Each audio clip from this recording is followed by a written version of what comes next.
Hello everyone, welcome back to the channel CodeRec. আমরা আমাদের competitive programming master কোর্সের আরেকটি লেকচারে চলে এসেছি। এই লেকচারে আমরা গ্রিডি অ্যালগরিদম নিয়ে কথা বলবো এবং এটার প্র্যাকটিক্যাল অ্যাপ্লিকেশনগুলো নিয়ে ডিসকাস করব। ওকে, তো গ্রিডি অ্যালগরিদম কম্পিটিটিভ প্রোগ্রামিংয়ের জন্য one of the most important topic. Almost every প্রবলেমেই আমরা গ্রিডির কিছু অ্যাপ্লিকেশন দেখতে পাই, তাই এই জিনিসটাকে আমাদের ইনডেপথে জানার প্রয়োজনীয়তাটা অনেক বেশি। দ্যাটস ওয়াই আমি পুরো লেকচারটাকে এমনভাবে সাজিয়েছি যেন হচ্ছে আমরা কমপ্লিট থিওরি পার্টটুকু জেনে দেন হচ্ছে গিয়ে আমরা প্রবলেম সলভিংয়ের দিকে যেতে পারি। ওকে, তো গ্রিডি অ্যালগরিদমে আসলে থিওরিটিক্যাল পার্টের থেকে আমার কাছে মনে হয় যে প্র্যাকটিক্যাল অ্যাপ্লিকেশন বা প্র্যাকটিস প্রবলেমগুলো বেশি ইম্পর্ট্যান্ট। এই জন্য হচ্ছে এখানে আমরা থিওরি নিয়ে খুব বেশি আলোচনা করব না, জাস্ট একটা বেসিক আন্ডারস্ট্যান্ডিং দিয়ে আমরা নেক্সটে কোড ফোর্সেসের প্রবলেমের দিকে চলে যাবো। ওকে, দেন লেটস গেট স্টার্টেড।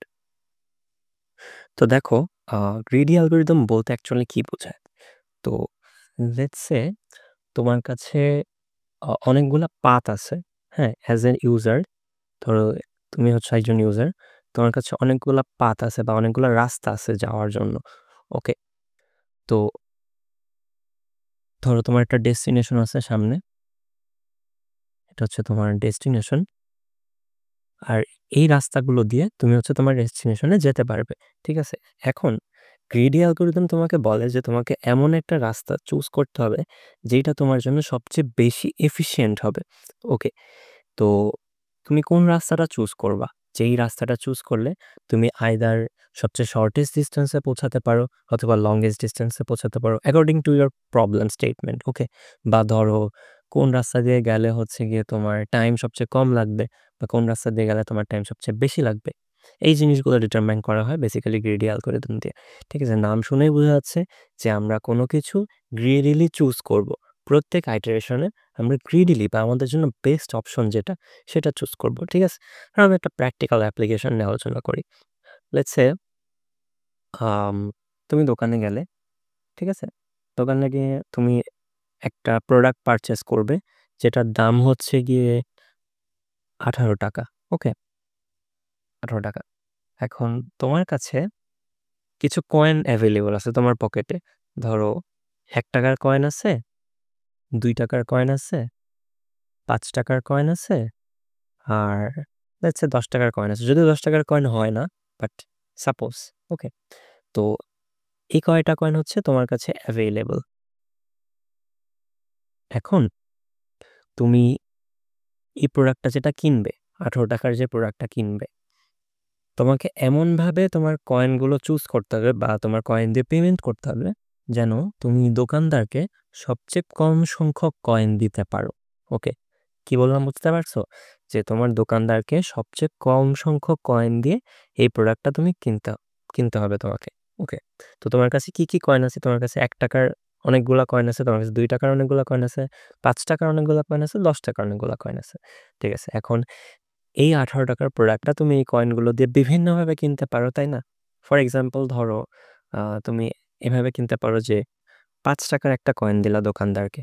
ওকে, তাহলে তোমার প্রোডাক্টের দাম ছিল 18, তাহলে অবশিষ্ট কত থাকে? 18 - 5, আই মিন 13, তাই তো? তাহলে তোমাকে আরও 13 টাকা দিতে হবে। তাহলে ধরো তুমি আরও একটা 5 টাকার কয়েন দিলা, তাহলে এবার কত অবশিষ্ট থাকে? 13 - 5, তাই না? তাহলে 13 - 5 হচ্ছে গিয়ে 8, তাহলে আরও 8 টাকা তোমাকে দিতে হবে। ধরো তুমি এই 8 টাকার মধ্যে 2 টাকার একটা কয়েন দিলা। ওকে, তাহলে তোমার কত অবশিষ্ট থাকে? 8 - 2 which is 6, রাইট? ঠিক আছে, এবার ধরো তুমি আরও 5 টাকার একটা কয়েন দিলা। ঠিক আছে, তাহলে কত অবশিষ্ট থাকে? 6 - 5, রাইট? থাকে 1 টাকা। ধরো তুমি লাস্টলি 1 টাকার একটা কয়েন দিলা। ঠিক আছে, তাহলে 1 - 1 এখন হলো 0। তাহলে তোমার কমপ্লিট 18 টাকা পূর্ণ হলো অ্যান্ড তুমি এই কয়েনগুলো দিয়ে সেই প্রোডাক্টটা কিনতে পারলে। তাহলে দেখো তো, এই মেথডে যদি তুমি তোমার কয়েনগুলো সিলেক্ট করো তাহলে তোমার কয়টা কয়েন সিলেক্ট করতে হবে? 1টা, 2টা, 3টা, 4টা, 5টা অ্যান্ড লাস্টলি এই যে 1 টাকার কয়েন 6টা। তাহলে তোমার টোটাল কয়েন সিলেকশন হচ্ছে গিয়ে 6। ওকে, বাট আমার প্রবলেম রিকোয়ারমেন্টটা কি? আমার প্রবলেম রিকোয়ারমেন্ট হচ্ছে তোমাকে minimum number of coin choose করতে হবে, তাই না? মিনিমাম কয়েন্স দিতে হবে। তাহলে দেখো, আমাদের যে অ্যাপ্রোচটা আমরা থিঙ্ক করলাম সেটা কি কারেক্ট? আমরা দেখো আরেকটু অ্যানালাইজ করার ট্রাই করি। তুমি ক্যাজুয়ালি চিন্তা করো, যদি তোমাকে একটা product minimum number of coin দিয়ে কিনতে হয়, তাহলে কি তুমি অবভিয়াসলি সবচেয়ে বড় যেই কয়েনটা আছে অ্যাভেলেবল তোমার কাছে, সেটা তুমি আগে সিলেক্ট করবা, তাই না? কারণ আমি যদি বড় থেকে আসতে থাকি আস্তে আস্তে নিচের দিকে, তাহলে তো আমি minimum number of coin select করতে পারবো, রাইট? ফর এক্সাম্পল ধরো যে আমরা এবার প্রথমে হচ্ছে 10 টাকার একটা কয়েন দিলাম আমাদের দোকানদারকে, তাহলে 18 মাইনাস 10 কত হবে? 8। তোমার কাছে আরও 8 টাকা দিতে হবে, তাই না? তাহলে দেখো তোমার কাছে কি কি অ্যাভেলেবল আছে, 1 2 5 10। 10 টাকা তুমি দিয়ে দিছো, এখন তোমাকে আরও 8 টাকা দিতে হবে। তুমি কি আর 10 টাকা দিতে পারবা? না। তাহলে 8-এর থেকে ছোট সিলেক্ট করতে হবে অবভিয়াসলি। তাহলে দেখো 8-এর থেকে ছোট সবচেয়ে বড় কয়েন কোনটা আছে তোমার কাছে? 5। তাহলে তুমি 5 টাকা দাও। তাহলে আরও কত দিতে হবে? 3 টাকা, তাই না? এখন দেখো এরপরে তুমি নেক্সট কি দিতে পারো? তুমি সর্ববৃহৎ যেটা 2 টাকার কয়েন সেটা দিতে পারো। তাহলে 3 মাইনাস 2 করলে কত হয়? 1 টাকা। আরও 1 টাকা দিতে হবে, তাহলে তুমি 1 টাকার যে কয়েনটা আছে সেটা দিয়ে দাও। তাহলে তো 0 হয়ে গেল। তো তোমার টোটাল 18 টাকা কমপ্লিট হলো। অ্যান্ড তুমি এখানে কয়টা কয়েন সিলেক্ট করতে পারতেছো? 4টা। ওকে, তাহলে দেখো যে এই অপটিমাইজড মেথডে আমরা প্রথমে তাহলে দেখো অপটিমাইজড মেথডে আমরা মিনিমাম সংখ্যক কয়েন দিয়ে আমাদের এই 18 টাকার প্রোডাক্টটা কিনে ফেললাম। এইটাই হচ্ছে কি আমাদের গ্রিডি অ্যাপ্রোচ। ওকে, গ্রিডি অ্যাপ্রোচ, ঠিক আছে? তাহলে দেখো তোমার কাছে অনেকগুলা পাথ ছিল প্রোডাক্টটা বাই করার জন্য। তুমি বিভিন্ন কম্বিনেশনের কয়েন দিয়ে প্রোডাক্টটা কিনতে পারতে, বাট কোন কম্বিনেশনটা ইউজ করলে তোমার minimum number of coin use করতে হবে, সেইটা তুমি যদি চিন্তা করে বের করো, তাহলে হচ্ছে গিয়ে এই কম্বিনেশনটা পাও, তাই না? এই কম্বিনেশনটা পাও, আর এইটাই হচ্ছে গিয়ে তোমার গ্রিডি অ্যাপ্রোচ। বোঝা গেল? চলো আমরা একটা প্রবলেম সলভ করি। এটা আমি কোড ফোর্সেস থেকে নিছি। দেখো প্রবলেমটা কি বলতেছে, আমরা আগে একটু স্টেটমেন্টটা পড়ি। সেটা হচ্ছে কি, you are given 2 integers n and k। তো 2টা ইন্টিজার থাকবে। দেখো আমি তোমাদেরকে শেখাই কীভাবে একটা প্রবলেম জেনারেলি সলভ করতে হয়। তুমি হচ্ছে গিয়ে প্রবলেমটা রিড করবা, স্টেটমেন্টগুলো রিড করবা, আর ইম্পর্টেন্ট যে তোমাকে পয়েন্টগুলো দেওয়া আছে সেটা ছোটো করে নোট করে রাখবা। দেখো আমি কি করব, আমাকে বলছে 2টা ইন্টিজার আছে n and k, তাহলে আমি ছোটো করে এখানে নোট করি। তো দেওয়া আছে হচ্ছে n k, 2টা ইন্টিজার। n বলছে যে k is an odd number not less than 3। তার মানে k যেটা দেওয়া আছে এটা একটা অড, এবং নট লেস দ্যান 3 মানে কি, যে গ্রেটার দ্যান ইকুয়াল 3। তার মানে কে হচ্ছে গিয়ে গ্রেটার দ্যান ইকুয়াল 3। ওকে, ঠিক আছে, এটুকু বোঝা গেল। টাস্কটা কি, আমার টাস্ক হচ্ছে টার্ন n ইন্টু 0, মানে nকে 0 করতে হবে। আচ্ছা ঠিক আছে, ফাইন। তো nকে কিভাবে 0 করতে পারি? To do this you can perform the following operation any number of times. ঠিক আছে, কি অপারেশন? Choose a number x from 1 to k and subtract it from n। Okay, তাহলে দেখো তোমাকে একটা আরবিট্রারি নাম্বার চুজ করতে হবে। সেকেন্ড স্টেপ তোমাকে কি বলছে, যে একটা আরবিট্রারি নাম্বার চুজ করতে হবে। এটা তোমার চুজ করা নাম্বার হবে, যে কোনো ভ্যালু হতে পারে, এবং সেই ভ্যালুটা কোথা থেকে কোথায় পর্যন্ত? 1 থেকে k পর্যন্ত। তার মানে এই x এর রেঞ্জটা হবে 1 থেকে k। ওকে, ঠিক আছে, and subtract it from n। ঠিক আছে, তার মানে আমাকে কি করতে হবে 3 নম্বর স্টেপে, n থেকে x কে বিয়োগ করে করে আমাকে n কে 0 বানাইতে হবে, to make n equals to 0। ঠিক আছে, এটাই হচ্ছে কেমন কন্ডিশন। বাট আরেকটা কন্ডিশন দেওয়া আছে, however if the current value of n is even and divisible by 2 then x must also be even, and if the current value of n is odd then x must also be odd। ওকে, ঠিক আছে, তার মানে হচ্ছে তোমাকে x কে এমনভাবে choose করতে হবে যে এটা হচ্ছে n এর উপর ডিপেন্ড, মানে n এর প্যারিটির উপর ডিপেন্ডেন্ট থাকবে। মানে তোমাকে বলছে যে যদি n হয় ইভেন, তাহলে x কেও ইভেন হইতে হবে, মানে x এর এমন ভ্যালু চুজ করতে হবে যেটা ইভেন। আর n যদি অড হয়, তাহলে x কেও তোমার অড নাম্বার চুজ করতে হবে। মানে তুমি ইভেন থেকে অনলি ইভেন বিয়োগ করতে পারবা, অড থেকে অনলি অড বিয়োগ করতে পারবা, বাট ইভেন থেকে অড বিয়োগ করা যাবে না। ঠিক আছে, এইটুকু তো বোঝা গেল। ওকে, এখন দেখো তোমাকে বলছে যে in different operations you can choose the same value of x but you don't have to. Okay, so there are no limitations of using the same value. মানে x এর সেম ভ্যালু তুমি ডিফারেন্ট অপারেশন ইউজ করতে পারো, আবার নাও করতে পারো। এটা তোমার উপরে, টোটালি তোমার উপরে, তুমি যেভাবে ইচ্ছা এটাকে ইউজ করতে পারো। ঠিক আছে, তো ফাইনালি তোমাকে চাইছে calculate the minimum number of operations required to turn n into 0। ওকে, এইটাই হচ্ছে main question, minimum number of operations. ঠিক আছে, আমি তোমাকে একটু আগে এক্সপ্লেন করে আসছি যে গ্রিডি অ্যালগরিদমে আমরা আমাদের প্রবলেম স্টেটমেন্ট অনুযায়ী একটা গ্রিডি পাথ চুজ করি। তাহলে এখানে আমাদের গ্রিডি পাথটা কি? এখানে আমাদের গ্রিডি পাথটা হচ্ছে মিনিমাম নাম্বার অফ অপারেশনস। ওকে, তাহলে দেখো আমাদেরকে minimum number of steps pay করতে হবে, মানে যে কয়টা স্টেপে আমি এনকে 0 বানাইতে পারি। তো দেখো মিনিমাম হইতে হলে কি করতে হবে? ধরো তুমি হচ্ছে গিয়ে বেসিক্যালি এন থেকে এক্স বিয়োগ করতেছো, এখানে তুমি একটা রেজাল্ট পাচ্ছ, তাই না? তুমি পরের বার ওই রেজাল্টটা থেকে আবার এক্সকে বিয়োগ করতেছো, ঠিক আছে, এখানে আবার রেজাল্ট 2 পাচ্ছ। ধরো তুমি আবার R2 থেকে এক্সকে বিয়োগ করতেছো, R3 পাচ্ছ, অ্যান্ড সো অন, যতক্ষণ না তোমার এই রেজাল্টের ভ্যালুটা 0 হয়ে যাচ্ছে। ওকে, ঠিক আছে, তাহলে দেখো তোমাকে এই স্টেপের যে কাউন্টটা 1 2 3 4 5 6 অ্যান্ড সো অন, এই কাউন্টটাকে মিনিমাইজ করতে হবে। তো এই কাউন্টটা তুমি মিনিমাইজ কিভাবে করতে পারো? তুমি যদি এন থেকে বড় নাম্বারগুলো বিয়োগ দেওয়া শুরু করো, তাহলে তুমি সবচেয়ে কম সংখ্যক স্টেপে এনকে 0 বানাইতে পারবা, তাই না? বেসিক কমন সেন্স, ঠিক আছে, খুব আহামরি রকেট সায়েন্স নয়। তার মানে কি, আমাকে এক্সকে এমনভাবে চুজ করতে হবে যেন এক্স ম্যাক্সিমাম হয়, তাই না? তাহলে দেখো আমরা বুঝে গেলাম, ফিগার আউট করে ফেললাম, এক্সকে আমাদের ম্যাক্সিমাম ধরতে হবে, ম্যাক্সিমাম নাম্বারটা এক্স হিসেবে কনসিডার করতে হবে, তাহলে তো আমরা মিনিমাম নাম্বার অফ অপারেশন পাবো। ওকে, এতটুকু তো ক্লিয়ার। ঠিক আছে, তাহলে দেখো আমাদের কোয়েশ্চেনে বলছে যে কে অলওয়েজ অড নাম্বার হবে। ঠিক আছে, তাহলে কে এর জন্য তো আমরা বুঝলাম যে কে অলওয়েজ অড নাম্বার হবে, বাট এন এর ক্ষেত্রে এন তো ইভেন হতে পারে, অডও হতে পারে, তাই না? তাই তো, তাহলে আমরা দুইটা জেনারেলাইজড কেস পাচ্ছি। দেখো তো, আমরা যদি এটাকে জেনারেলাইজ করি কেস দুইটাকে, তাহলে আমরা বলতে পারি না যে এন ইভেন হতে পারে, এন অড হতে পারে। ঠিক আছে, এটুকু তো ক্লিয়ার। আর কে হচ্ছে অলওয়েজ অড। ঠিক আছে, এতটুকু ক্লিয়ার। এবার দেখো আমরা দুইটা টেস্ট কেস নেব এখান থেকে, আমাদের এক্সাম্পল থেকে। একটা টেস্ট কেস নেব ইভেনের, একটা টেস্ট কেস নেব অডের। দেখো আমরা এই যে প্রথম টেস্ট কেসটা নিব আর থার্ড টেস্ট কেসটা নিব।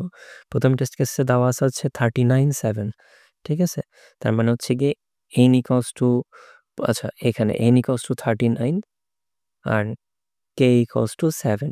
ওকে, আর সেকেন্ড টেস্ট কেসে দেওয়া আছে n ইকুয়ালস টু 6 আর k ইকুয়ালস টু 3। ওকে, তাহলে দেখো এটা হচ্ছে n ইভেন, এটা হচ্ছে n অড। ঠিক আছে, এই দুইটা টেস্ট কেস অ্যানালাইজ করলে আমরা আমাদের অ্যান্সার পেয়ে যাব। তাহলে দেখো আমি প্রথমে এই ইভেনের পার্টটা অ্যানালাইজ করি। দেখো এইটা মাথায় রাখতে হবে যে কে তো অলওয়েজ অড, তাই না? আর আমাকে অলওয়েজ বলছে কি যে আমি ইভেন থেকে অনলি ইভেনকে মাইনাস করতে পারবো এবং অড থেকে অনলি অডকেই মাইনাস করতে পারবো। মানে এক্সকে আমার এমনভাবে চুজ করতে হবে যেন এটা এন এর প্যারিটির সাথে ম্যাচ করে। তো দেখো ইভেন থেকে যদি ইভেন মাইনাস করো তাহলে ওই ভ্যালুটা অলওয়েজ ইভেন হবে, আবার অড থেকে যদি অড মাইনাস করো তাহলে ওই ভ্যালুটাও অলওয়েজ ইভেন হবে, তাই না? Basic number theory. তাহলে দেখো আমি কি করব, এন থেকে কে বিয়োগ, মানে এন থেকে এক্সকে বিয়োগ করে এনকে 0 বানাবো। এন আছে 6, আমাকে এক্স এমনভাবে চুজ করতে হবে কারণ আমি মিনিমাইজ করতে পারি স্টেপগুলা বা অপারেশনগুলো। তাহলে আমি এক্সকে কে এর যে ভ্যালুটা, মানে এক্স এর রেঞ্জ কি 1 থেকে কে পর্যন্ত না, তাহলে এই রেঞ্জের মধ্যে ম্যাক্সিমাম কোন ভ্যালুটা পাই আমি, এক্স এর কে পাই না? তাহলে আমি এক্স সমান 3 ধরতে পারি, কে এর ভ্যালু যেটা 3 এটাই ম্যাক্সিমাম পাচ্ছি।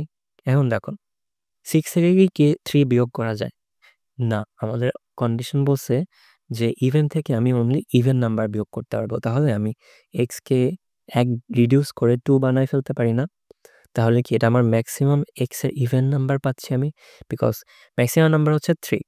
তাহলে দেখো ম্যাক্সিমাম ইভেন নাম্বার পাইতে হলে কি করতে হবে, 3 যদি অড হয় তাহলে জাস্ট তার সিম্পলি আগের নাম্বারটা আমি নিতে পারি, এটাই আমার ম্যাক্সিমাম ইভেন নাম্বার।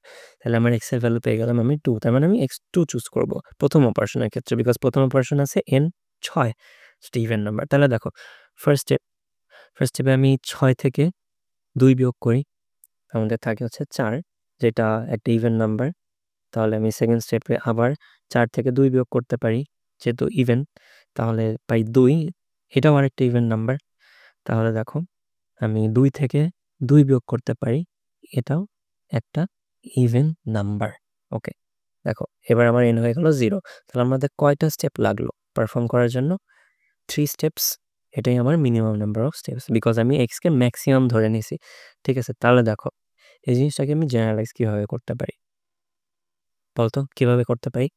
দেখো ইভেনের ক্ষেত্রে, মানে n যখন ইভেন হবে তখন কি এক্স আমাকে ধরতে হবে k-1, ঠিক আছে? এটুকু তো বোঝা গেল। ঠিক আছে, এক্স ধরে ফেললাম। এবার আমার বিয়োগের অপারেশনগুলো দেখো, এক্সও এবার একটা ইভেন নাম্বার। ঠিক আছে, এখন এক্সের ভ্যালু এখানে আমরা পাইছি 2, যেটা 6কে নিঃশেষে বিভাজ্য করে। তার মানে ধরো 6 যদি ডিভাইডেড বাই 2 করি তাহলে আমরা পাই হচ্ছে 3। দেখো তো 6কে 2 দিয়ে ভাগ করলে যে ভ্যালুটা পাচ্ছি সেটাই আমার হচ্ছে কয়বার বিয়োগ করতে হবে সেই নাম্বারটা, তাই না? Basic common sense. কারণ তুমি 6 থেকে 2 বিয়োগ করে করে 0 আনতে চাও, তাহলে কয়বার তোমাকে বিয়োগ করতে হবে? তুমি জাস্ট এই কাউন্টটা বের করতে পারো 6কে 2 দিয়ে ভাগ করে, রাইট? যে তোমার ফলাফলটা আসবে ওইটাই তোমার count, right? Basic arithmetic algorithm. Okay, তাহলে দেখো এখন ফর এনি কেস যদি এক্স এর ভ্যালু এমন কিছু আসে যেটা 6কে নিঃশেষে বিভাজ্য করে না, তখন কি হবে? ধরো ইন দিস কেস এক্সাম্পল দিয়ে ধরো যে এক্স এর ভ্যালু 2 না হয়ে এক্স এর ভ্যালু হলো হচ্ছে গিয়ে তোমার 4। ওকে, ধরো যদি 4 হয় তাহলে কি 4 6কে নিঃশেষে বিভাজ্য করে? মানে 6 মডিউলো 4 কি 0 হয়? না, 0 হয় না। তার মানে কি তোমার কয়টা অপারেশন লাগবে? ধরো তুমি 6 থেকে একবার 4কে বিয়োগ করবা, পাবা 2। ঠিক আছে, দেন তুমি হচ্ছে গিয়ে 2 থেকে আরেকবার 4 বিয়োগ করলে -2 মানে 0 পাবা আর কি। যাই হোক, তোমার তো হচ্ছে গিয়ে 0 আনতে হবে।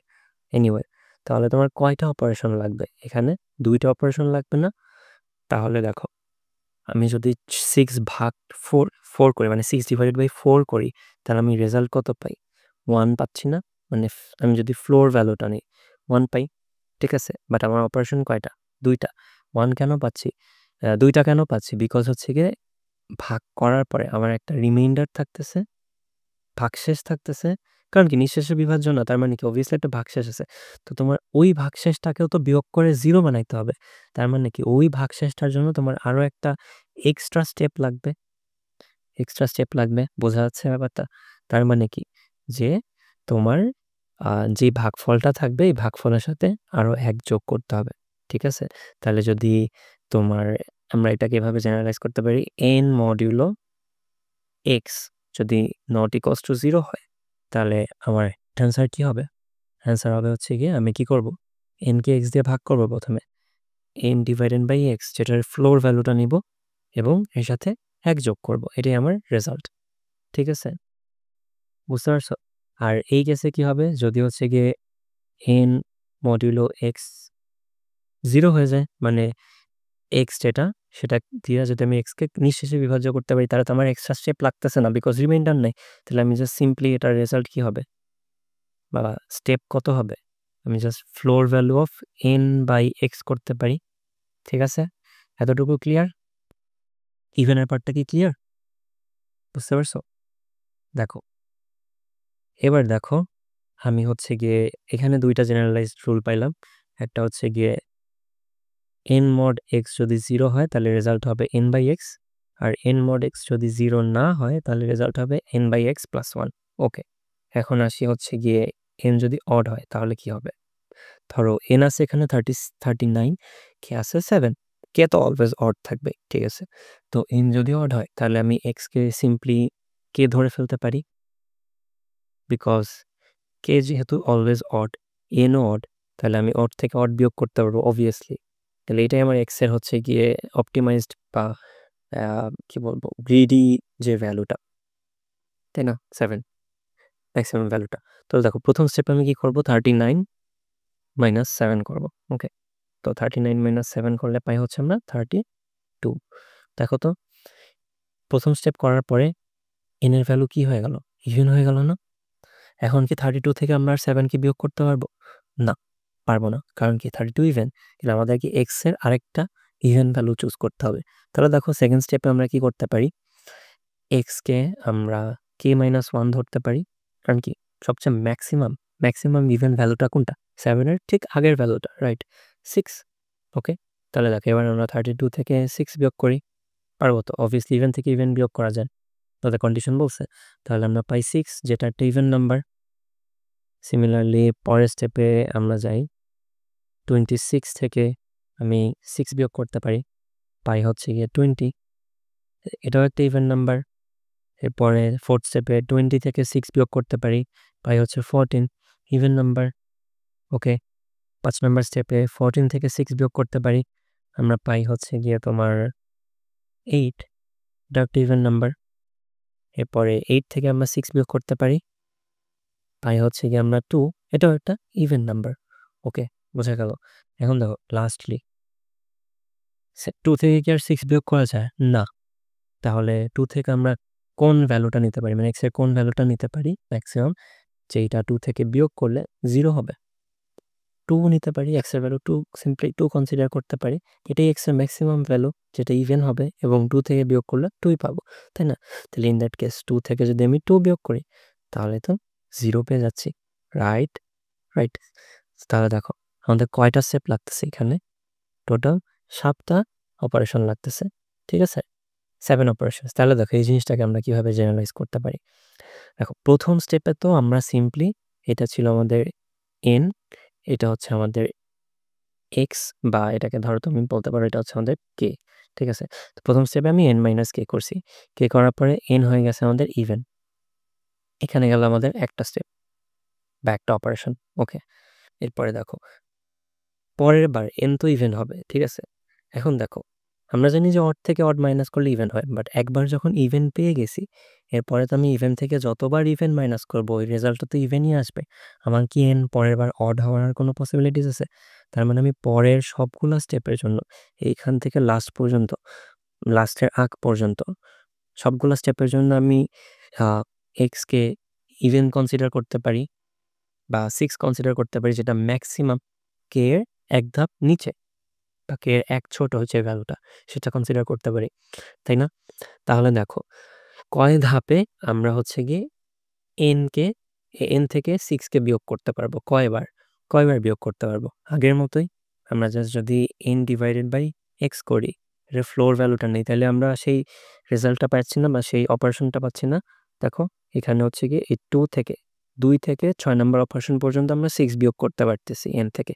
তাহলে আমি যদি এন এর ভ্যালু, ধর এখানে আছে 32 ডিভাইডেড বাই 6 করি, তাহলে আমরা কত পাই? 32/6। আমরা ফ্র্যাকশনাল মানে ফ্লোর ভ্যালুটা যদি নেই, তাহলে পাই হচ্ছে গিয়ে আমরা 5। ওকে, 5টা ভ্যালু পাই, মানে 5 স্টেপে হচ্ছে 5 অপারেশনে আমরা এন থেকে 6 বিয়োগ করতে পারবো। ওকে, তাহলে এই যে আমাদের 5টা গেল, 1 2 3 4 5, এই 5টা অপারেশন গেল। এন কি এখন 0 হয়েছে? না, 0 হয় না, বিকজ কি 32/6 কি নিঃশেষে বিভাজ্য?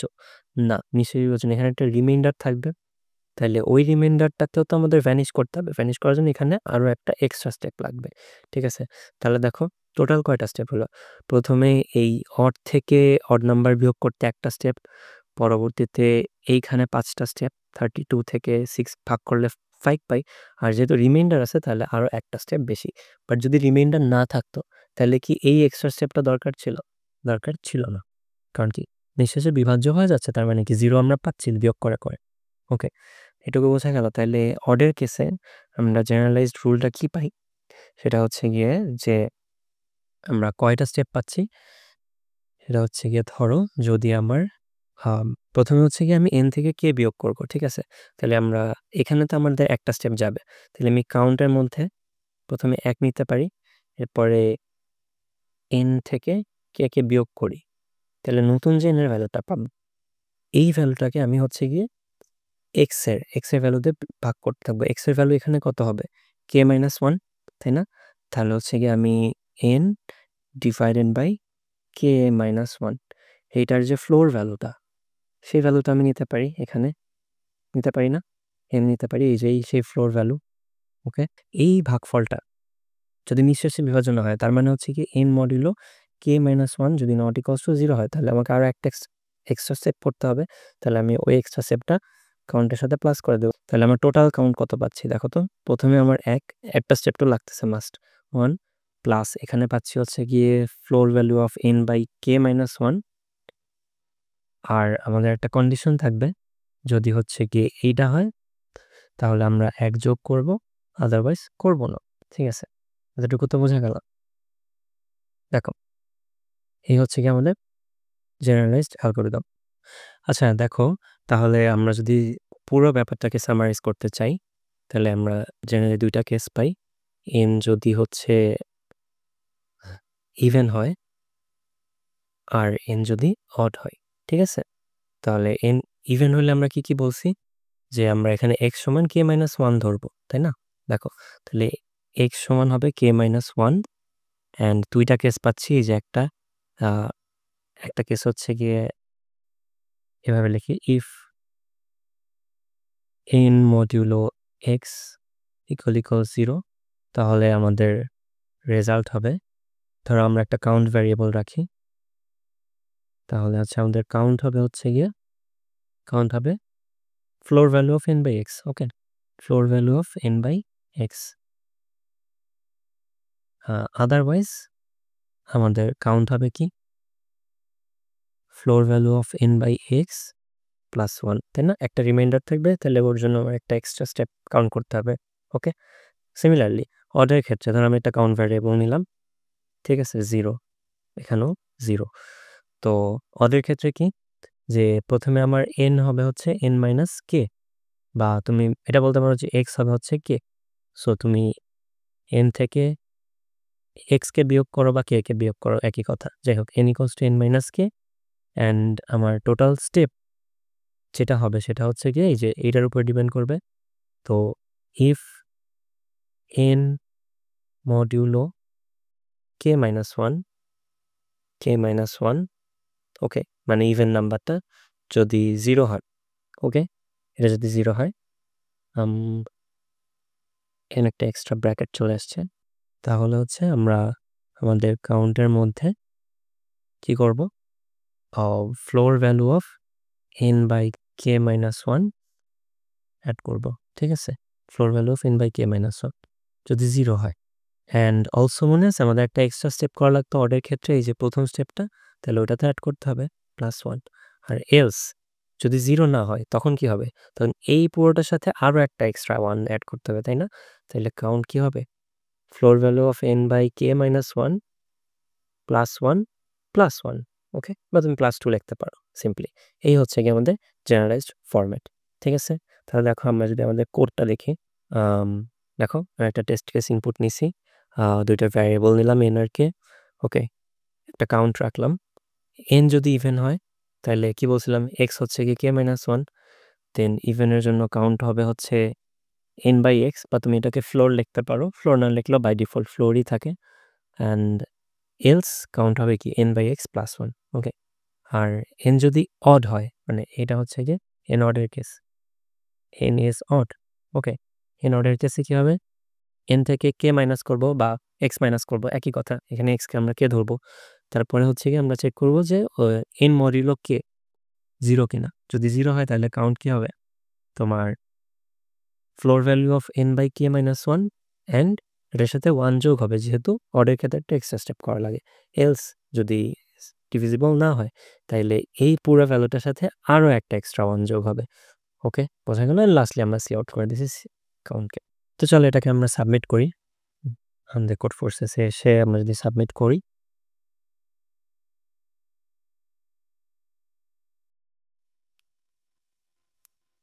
অ্যাকসেপ্টেড। ওকে, চলো আমরা আমাদের সেকেন্ড প্রবলেমটা দেখি।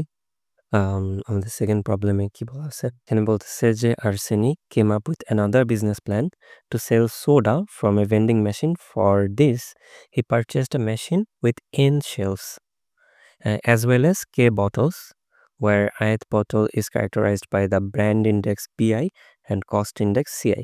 মানে কি, মানে হচ্ছে আর্সেনি একটা বিজনেস প্ল্যান বের করছে, সেটা হচ্ছে সে সোডা বিক্রি করবে এবং এর জন্য তার দুইটা জিনিস লাগবে।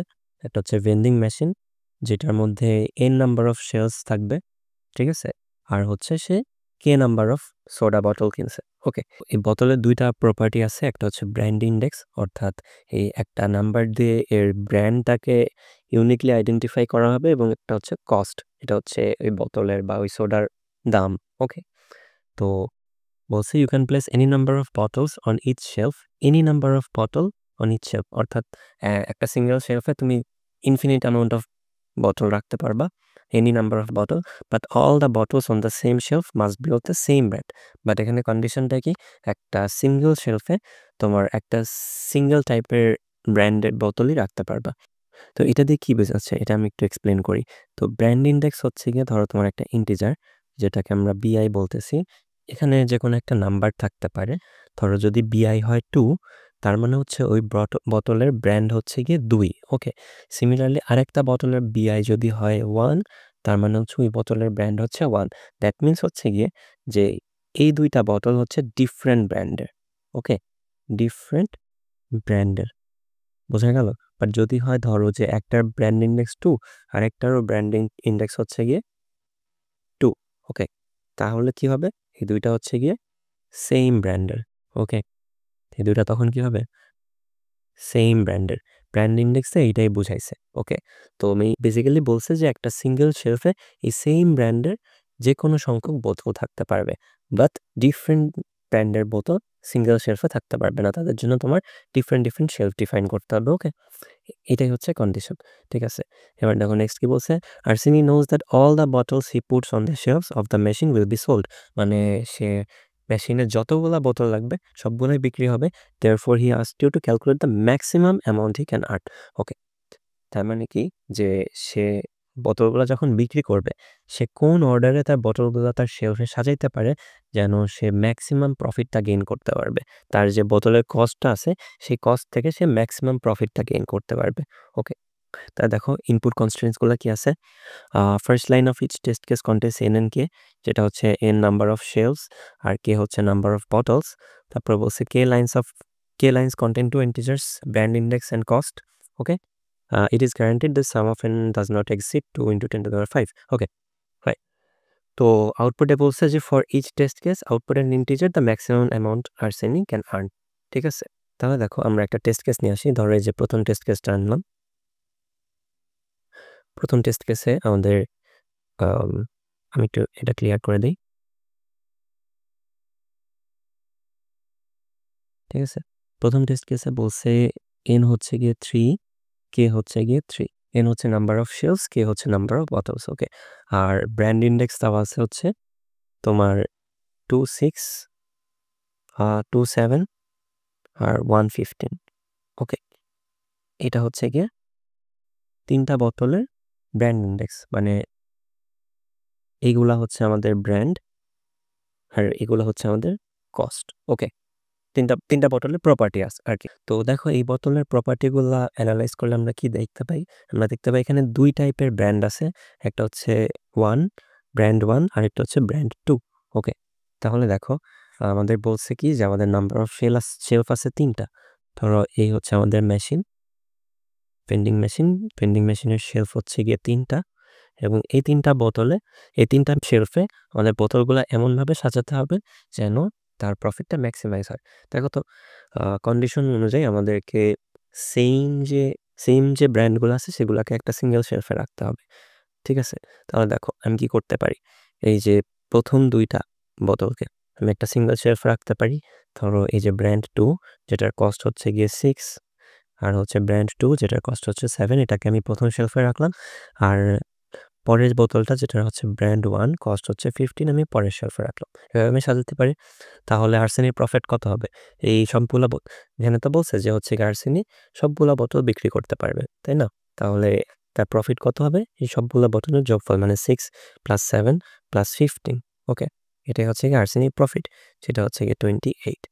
এটা হচ্ছে আমাদের ফার্স্ট কেস। ওকে, এবার আমি হচ্ছে সেকেন্ড কেসটা নিয়ে আসি। দেখো সেকেন্ড কেসে কি বলছে, যে এন আর কে আছে হচ্ছে 1, 3, আর বোতলের ক্যারেক্টারিস্টিক্সগুলো কি আছে, 2, 6, 2, 7 অ্যান্ড লাস্টলি হচ্ছে 115। ওকে, 115। ঠিক আছে, তো দেখো এগুলো হচ্ছে ক্যারেক্টারিস্টিক্স। এটা হচ্ছে ব্র্যান্ড ইন্ডেক্স, এটা হচ্ছে কস্ট বোতলের। এখন দেখো তোমার শেলফ আছে কয়টা? ইন দিস কেস তোমার শেলফ আছে হচ্ছে একটা। ওকে, তো একটা শেলফে তুমি কয় টাইপের বোতল রাখতে পারবা? তুমি অবভিয়াসলি একটা সিঙ্গেল টাইপের বোতল রাখতে পারবে, মানে সিঙ্গেল ব্র্যান্ডের বোতল রাখতে পারবা। এর বেশি কি রাখতে পারবা? নো। তোমার কাছে ব্র্যান্ড আছে কয় টাইপের? এই যে 2 এর একটা ব্র্যান্ড আছে, 1 এর একটা ব্র্যান্ড আছে, তাই না? তোমার কাছে 2 টাইপের ব্র্যান্ড আছে। সো তুমি 2 টাইপের ব্র্যান্ডই তো একসাথে রাখতে পারবা না এটার মধ্যে, তাই না? তোমাকে আইদার ব্র্যান্ড 2 রাখতে হবে অথবা ব্র্যান্ড 1 রাখতে হবে, রাইট? ঠিক আছে, ধরো আমি যদি প্রথমে ব্র্যান্ড 2 এর সবগুলা বোতল রাখার ট্রাই করি, ধরো আমি রাখলাম হচ্ছে গিয়ে ব্র্যান্ড 2 এর যেটা কস্ট 6 এবং ব্র্যান্ড 2 এর কস্ট 7, এই 2টা বোতল আমি রাখলাম। এই 2টা বোতল যদি রাখি তাহলে তার প্রফিট কত হচ্ছে, তার সেল কত হচ্ছে? 6 + 7, রাইট? 2টা বোতল রাখলে তার সেল হচ্ছে 6 + 7 which is 13। ওকে, এখন আরেকটা ডিফারেন্ট সিনারিও চিন্তা করো। ধরো তোমার শেলফ আছে এটা, অ্যান্ড তুমি হচ্ছে এবার ব্র্যান্ড 2 না রেখে ব্র্যান্ড 1 রাখতে চাচ্ছ। তাহলে কি রাখতে পারবা? ব্র্যান্ড 1 এর 15 টাকার যে বোতলটা আছে সেটা রাখতে পারবা। তাহলে এবার তার প্রফিট কত হচ্ছে? যদি এটা সেল হয় তার প্রফিট হচ্ছে 15। ওকে, তার মানে কি যে ইন দিস কেস তার প্রফিটটা ম্যাক্সিমাইজ হচ্ছে। আগেরবার ছিল 13, এবার হচ্ছে 15। তাহলে আমার কোন অ্যারেঞ্জমেন্টটা বেশি যুগোপযোগী? অবভিয়াসলি আমি হচ্ছে কি ব্র্যান্ড 1 রাখবো যেন আমার প্রফিটটা ম্যাক্সিমাইজ হয়। ওকে, বোঝা গেল? দেখো এই প্রবলেমটা আমরা কিভাবে সলভ করতে পারি? আমরা তো একটা সিঙ্গেল শেলফের মধ্যে সেম টাইপের ব্র্যান্ডের সবগুলা বোতল রাখবো, তাই না? তো আমার ওই সিঙ্গেল শেলফ থেকে টোটাল প্রফিট কত হবে? ওই সেম ব্র্যান্ডের যতগুলা বোতল আছে সবগুলার কস্টের যোগফল, তাই না? তাই তো। তাহলে আমি জাস্ট সিম্পলি প্রত্যেকটা সিমিলার ব্র্যান্ডের কস্টগুলার যোগ বের করে একটা অ্যারের মধ্যে স্টোর করতে পারি, একটা কস্ট অ্যারের মধ্যে স্টোর করতে পারি। ফর এক্সাম্পল ধরো এই এক্সাম্পলটা নিয়ে আমি যদি ডিল করি, ধরো আমি আমার একটা অ্যারে নিলাম যেটার নাম দিলাম হচ্ছে ব্র্যান্ড কস্ট, ঠিক আছে? তো এই অ্যারের হচ্ছে আমি 2টা ইন্ডেক্স নিলাম। একটা ইন্ডেক্স হচ্ছে গিয়ে 1, একটা ইন্ডেক্স হচ্ছে গিয়ে 2। তো এই ইন্ডেক্সগুলো রিপ্রেজেন্ট করতেছে হচ্ছে গিয়ে তোমার ব্র্যান্ড ইন্ডেক্স। ওকে, আর ভেতরে এলিমেন্টগুলো রিপ্রেজেন্ট করতেছে হচ্ছে কস্ট। ওকে, তাহলে দেখো 1 নাম্বার ব্র্যান্ডে আমার কস্ট কি আছে? 15, তাহলে আমি 1 এর মধ্যে স্টোর করলাম 15। 2 নাম্বার ব্র্যান্ডে আমার কস্ট কি আছে? 6 + 7, ঠিক আছে? তাহলে 2 এর মধ্যে আমি 6 + 7 13 স্টোর করলাম। ওকে, এই হচ্ছে আমার ব্র্যান্ড কস্ট। তার মানে কি আমি প্রত্যেকটা ব্র্যান্ডের জন্য টোটাল যে আমার কস্টটা আছে বা টোটাল যে প্রফিটটা আছে সেটা আমি বের করে ফেললাম। ঠিক আছে? এখন তো জাস্ট ক্যালকুলেট করা, ফিগার আউট করা খুবই ইজি যে আমি ম্যাক্সিমাম কোন প্রফিটটা গেইন করতে পারবো। দেখো আমি যদি এই ব্র্যান্ড কস্ট অ্যারেটাকে ডিসেন্ডিং অর্ডারে সাজাই, তাহলে আমি আমার ম্যাক্সিমাম যে ভ্যালুগুলো আছে বা ম্যাক্সিমাম যে কস্টগুলো আছে সেগুলাকে আমি আগে পিক করতে পারবো, তাই না? ধরো আমার কাছে শেলফ আছে কত? এই এক্সাম্পলে আমার শেলফ আছে একটা, ঠিক আছে? একটা শেলফ মানে কি আমি জাস্ট একটা সিঙ্গেল টাইপের ব্র্যান্ড রাখতে পারবো। তাহলে দেখো এখানে আমার 2 টাইপের ব্র্যান্ড আছে, এই একটা, এই একটা। তাহলে এটার মধ্যে আমি কোনটা নেব? যেটা আমার প্রথমে আসতেছে, ডিসেন্ডিং অর্ডারে সাজানোর পরে প্রথমে আসতেছে। প্রথমে মানে কি তার কস্ট বেশি, প্রফিট বেশি। তাহলে হচ্ছে গিয়ে আমি প্রথমটা নিব, ঠিক আছে? 15টা নিলাম, ঠিক আছে? যদি ধরো তোমার কাছে 2টা শেলফ থাকতো তখন তুমি কি করতা? তাহলে তুমি প্রথম 2টা নিতা, ঠিক আছে? যদি 3টা শেলফ থাকতো তাহলে কি করতা? ধরো এখানে আরো একটা আছে, তখন কি হতো? তুমি প্রথম 3টা নিতা, তাই না? 3টা অ্যারের এলিমেন্ট নিতা। বুঝাইতে পারছি ব্যাপারটা? সিম্পল। এটাই হচ্ছে গিয়ে আমাদের জাস্ট সিম্পলি সলিউশন। এ হচ্ছে আমাদের কোড। প্রথমে আমরা হচ্ছে এনআরকে ইনপুট নিলাম। এরপর হচ্ছে একটা ভেক্টর ডিক্লেয়ার করলাম ব্র্যান্ড কস্ট, যেটার মধ্যে হচ্ছে গিয়ে আমার ব্র্যান্ড ইন্ডেক্স এবং কস্টগুলো স্টোর হবে। ওকে, এটাকে আমি প্রথমে 0 দিয়ে ইনিশিয়ালাইজ করলাম। ওকে, ঠিক আছে, সবগুলো ইন্ডেক্স 0 করে দিলাম। এবার দেখো আমি হচ্ছে কি বিআরসি ইনপুট নেব। কতগুলা বিআরসি ইনপুট নেব? যে কয়টা আমার বোতল আছে, তাই না? তাহলে while k মাইনাস মাইনাস আমি বিআরসি 2টা ইন্টিজার ডিক্লেয়ার করে ইনপুট নিলাম, ঠিক আছে? বি আমার কি? এখানে বি হচ্ছে ব্র্যান্ড ইন্ডেক্স, আর সি কি? সি হচ্ছে গিয়ে কস্ট। ওকে, তাহলে দেখো আমি যেটা করছি সেটা হচ্ছে কি অ্যারের মানে এই ব্র্যান্ড কস্ট অ্যারের প্রত্যেকটা ইন্ডেক্সে আমি ওই কস্টগুলাকে স্টোর করছি, কস্টের সামগুলাকে স্টোর করছি। আর ইন্ডেক্সগুলা কি রিপ্রেজেন্ট করতেছে? ইন্ডেক্সগুলো রিপ্রেজেন্ট করতেছে ব্র্যান্ড ইন্ডেক্স। তো আমি যেটা করছি ব্র্যান্ড কস্টের বি ইন্ডেক্সে ব্র্যান্ড কস্টের বি প্লাস কস্ট, ঠিক আছে? এটা স্টোর করলাম, মানে বেসিক্যালি কস্টের সামেশনটা স্টোর করলাম, সাম অফ দ্য কস্ট। বোঝা গেল? এরপরে দেখো আমি জাস্ট ব্র্যান্ড কস্টটাকে ডিসেন্ডিং অর্ডারে সর্ট করে দিছি, ঠিক আছে? এটা হচ্ছে আমাদের সর্ট ফাংশন, ডিসেন্ডিং অর্ডারে সর্ট করছি। ওকে, এরপরে দেখো আমাদের তো অ্যারেটা রেডি, তাই না? এটা ছিল আমাদের অ্যারে, ঠিক আছে? এটা ছিল আমাদের অ্যারে। এখন দেখো যদি আমাকে বলতো যে আমার শেলফ আছে 2টা, তখন আমি কি করতাম? প্রথম 2টা এলিমেন্ট নিতাম, নিয়ে হচ্ছে গিয়ে এই 2টা এলিমেন্ট যোগ করে দিতাম, তাই না? সেটাই তো আমার ম্যাক্সিমাম প্রফিট। মনে আছে প্রথম টেস্ট কেসটা আমি কি করছি? যে 6 + 7 + 15 করছি 2টা শেলফের জন্য, তাই না? তাই সেটাই তো করতাম, 15 + 13 করতাম। সিমিলারলি ধরো তোমার যদি 3টা থাকতো শেলফ, তখন তুমি কি করতা? আরও 3 নাম্বার যে ইন্ডেক্সটা ছিল ওইটাকে নিয়ে সবগুলা এলিমেন্ট যোগ করে দিতা, রাইট? আমিও সেটাই করছি। দেখো এখানে হচ্ছে গিয়ে একটা সাম ভ্যারিয়েবল নিলাম, 0 রাখলাম, তারপরে হচ্ছে গিয়ে n পর্যন্ত, মানে শেলফ পর্যন্ত যে কয়টা শেলফ আছে সেই কয়টা ব্র্যান্ডেরই তো আমি যোগফল নিব, ব্র্যান্ডের কস্টের যোগফল নেব, নিয়ে আমি হচ্ছে গিয়ে সাম করে দিছি। ওকে, এখানে আরেকটা কন্ডিশন চেক করছি, সেটা হচ্ছে গিয়ে ব্র্যান্ড কস্ট যে অ্যারেটা আছে সেটার সাইজ। ওকে, এখন দেখো ফর সাম কেস যদি ব্র্যান্ড কস্টের সাইজটা n এর থেকে ছোট হয়ে যায়, তখন কি তুমি আর n পর্যন্ত ট্রাভার্স করতে পারবা না? তখন তোমার ব্র্যান্ড কস্টের সাইজ পর্যন্ত ট্রাভার্স করতে হবে। এই জন্য আমি just minimum of n, brand cost size নিছি। ওকে, মানে যার ভ্যালুটা ছোট হবে সেই পর্যন্ত ট্রাভার্স করবো। করে আমি জাস্ট সামটা স্টোর করলাম প্রথম n সংখ্যক তোমার এলিমেন্টে, অথবা যদি ব্র্যান্ড কস্টের সাইজ ছোট হয় তাহলে ব্র্যান্ড কস্টের সাইজ সংখ্যক যতগুলো এলিমেন্ট থাকবে সেগুলো আমি স্টোর করলাম সামের মধ্যে। এরপর সিম্পলি জাস্ট সাম প্রিন্ট করে দিছি। বোঝা গেল ব্যাপারটা? তো চলো এটা যদি আমরা সাবমিট করি,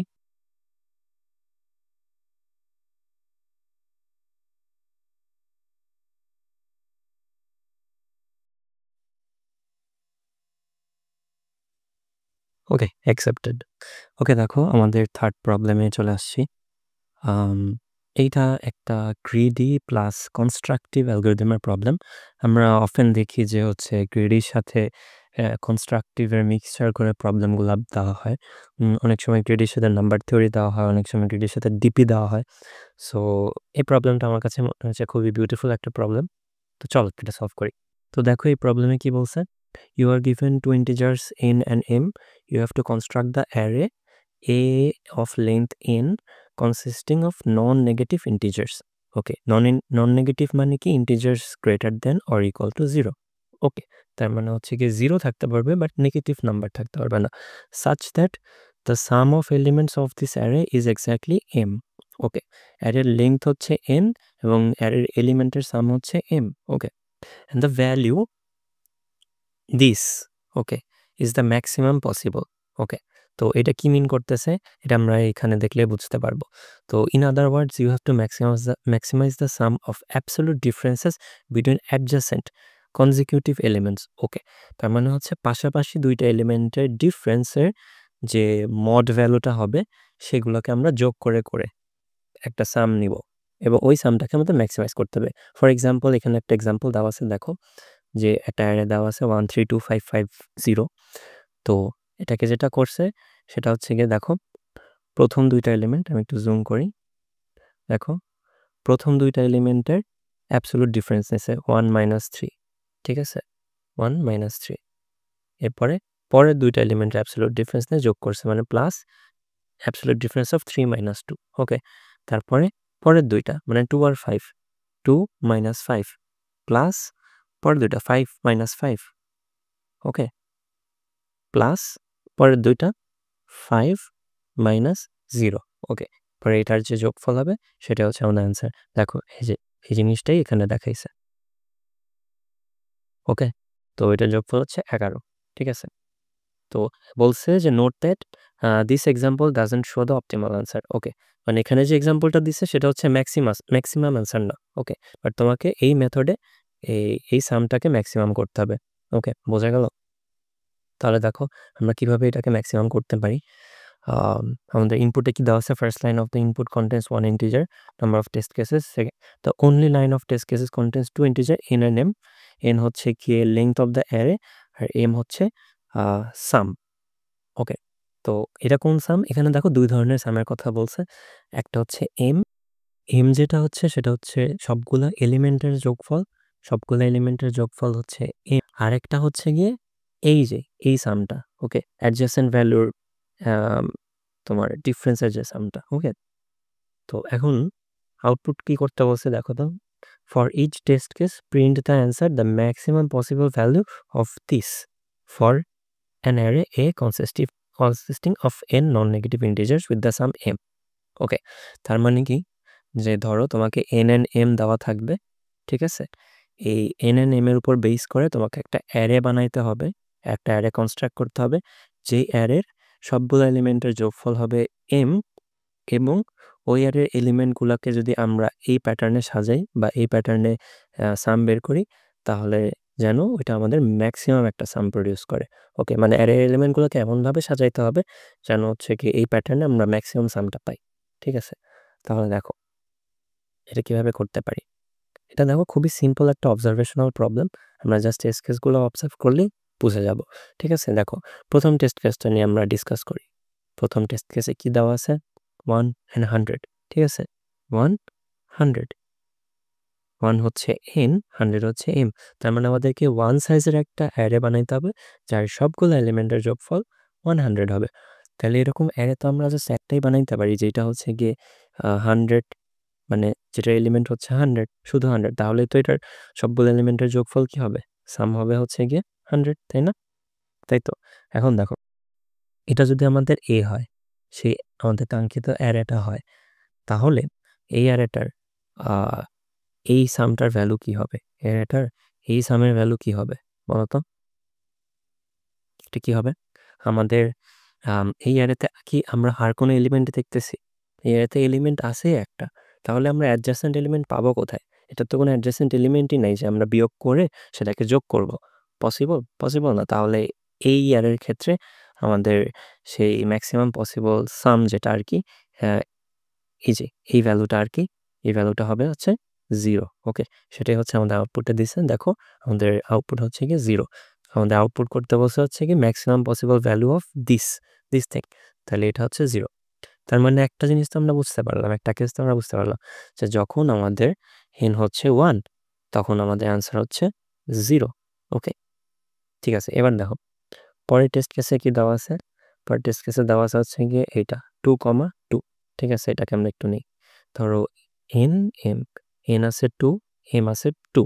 ওকে, তো তার মানে কি যে 2 সাইজের একটা অ্যারে বিল্ড করতে হবে যেটার সবগুলো এলিমেন্টের যোগফল হবে 2, ঠিক আছে?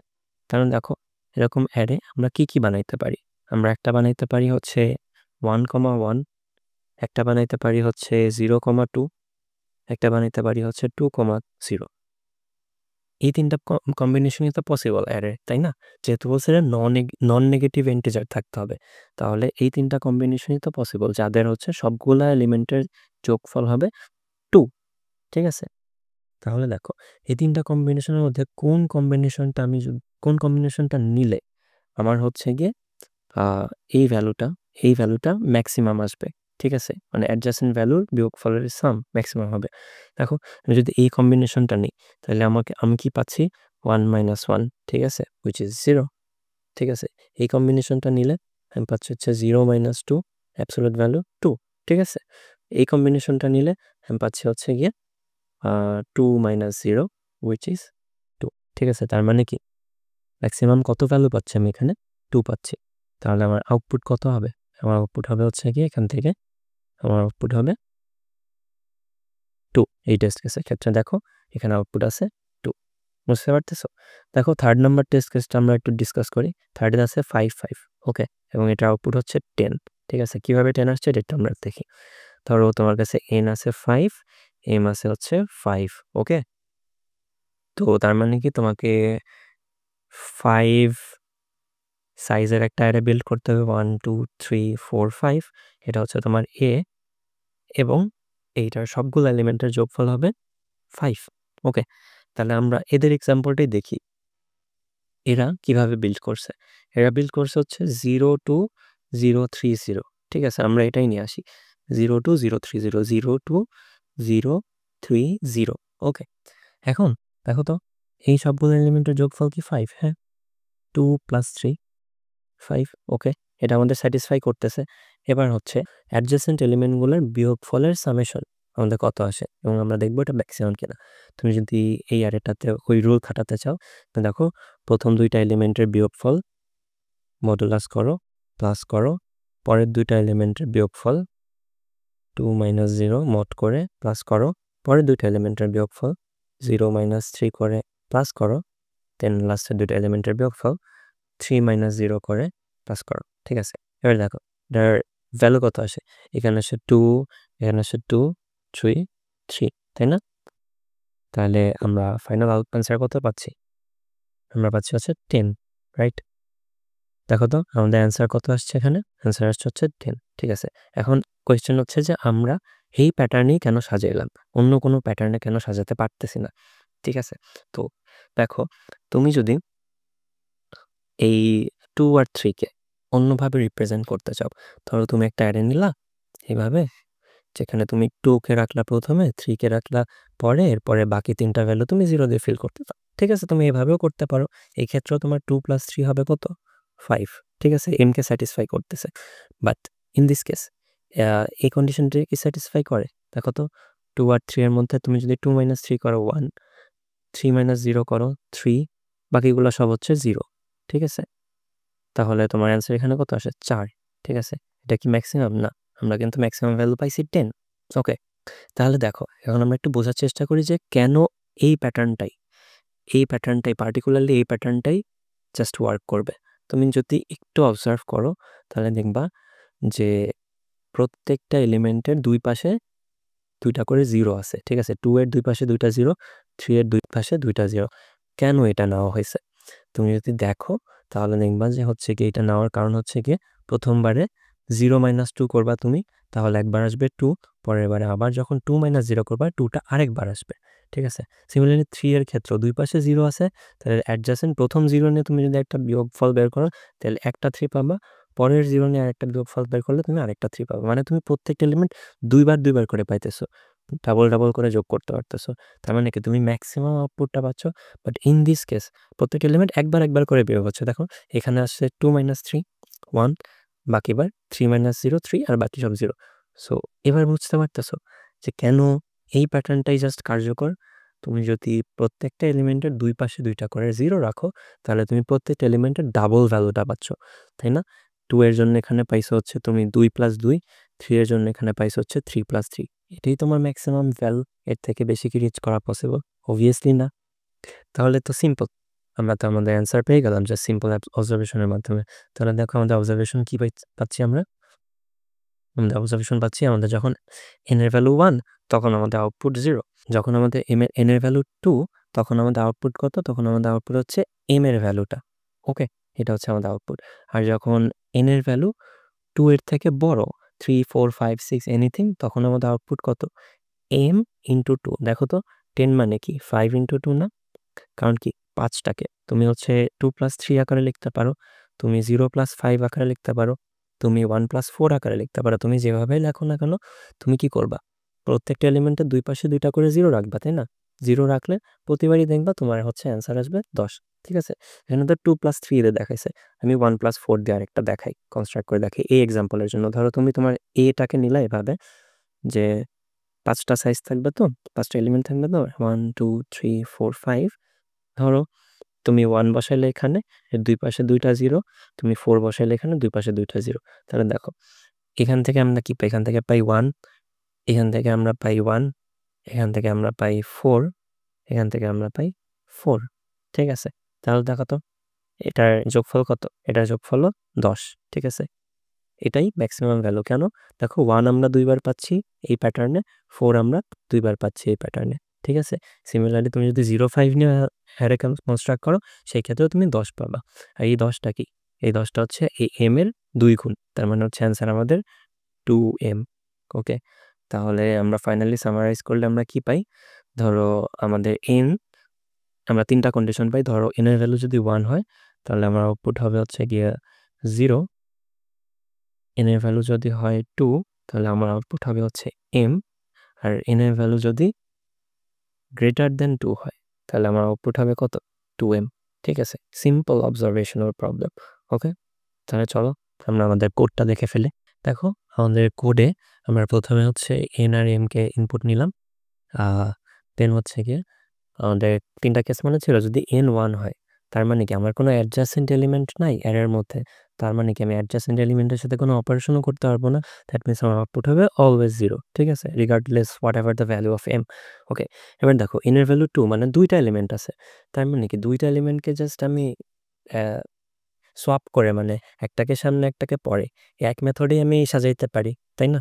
ঠিক আছে, প্রথম এলিমেন্টকে প্রথমে, সেকেন্ড এলিমেন্টকে সেকেন্ডে, অথবা প্রথম এলিমেন্টকে সেকেন্ডের ঘরে, সেকেন্ড এলিমেন্টকে প্রথমের ঘরে, এই 2 মেথডে সাজাতে পারি, এবং 2টাতে আমার অ্যান্সার কি হবে? m আসবে, ঠিক আছে, যে এলিমেন্টটা রাখতেছি সেই এলিমেন্টটাই, তাই না? আর হচ্ছে গিয়ে যদি n এর ভ্যালু 2 এর বড় হয়, তাহলে ইন দ্যাট কেস মনে আছে আমরা কি করছিলাম, যে আমরা প্রত্যেকটা ভ্যালুর দুই পাশে 2টা করে 0 0 দিয়ে কনস্ট্রাক্ট করছি। ইন দ্যাট কেস আমরা ম্যাক্সিমাম ভ্যালুটা কত পাইছি? 2 এ। ওকে, দেখো এটা সাবমিট করি।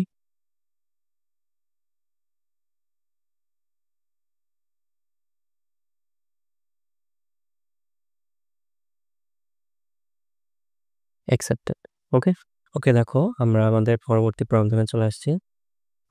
এই প্রবলেমে বলছে কি, যে the cost of a positive integer n is defined as the result of dividing the number n by sum of its digit.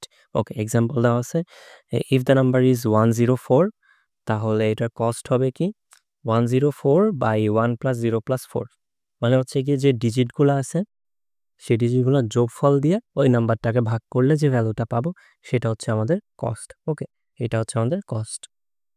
Okay, similarly 111 এর কস্ট হচ্ছে 37। ওকে, বলছে you are given a positive integer n that does not contain leading zeros. ওকে, তো n এর প্রথমে 0 থাকা যাবে না। You can remove any number of digits from the number n including none so that the remaining number contains at least one digit and is strictly greater than 0. ওকে, তার মানে হচ্ছে তোমার অপারেশনটা কি? অপারেশনটা হচ্ছে কি তুমি n থেকে যে কোনো নাম্বার অফ ডিজিট বের করতে পারবা, মানে ডিলিট করে দিতে পারবা, অথবা তুমি কোনো ডিজিট।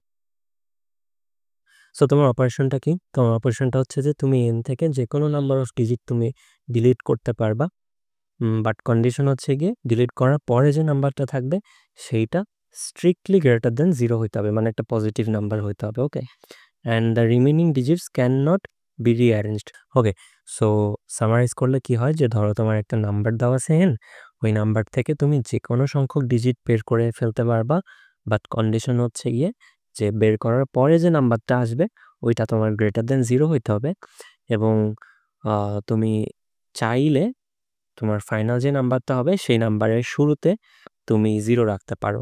ওকে, তাতে কোনো অসুবিধা নেই, ঠিক আছে, লিডিং 0 থাকা যাবে বের করার পরে, অসুবিধা নেই। ফর এক্সাম্পল তোমার একটা নাম্বার দেওয়া আছে এইটা, তো তুমি হচ্ছে গিয়ে 1 4 আর 5 রিমুভ করে দিলা, রিমুভ করে দিলে তোমার নাম্বারটাকে 035, এটা একটা ভ্যালিড নাম্বার, এটা গ্রেটার দেন 1, সরি এটা গ্রেটার দেন 0, এবং এটার লিডিং 0 আছে। সো লিডিং 0 প্রবলেম না, লিডিং 0 থাকলেও প্রবলেম নেই, লিডিং 0 না থাকলেও কোনো অসুবিধা নেই। ওকে, ফাইনালি তুমি কস্টটা ক্যালকুলেট করো।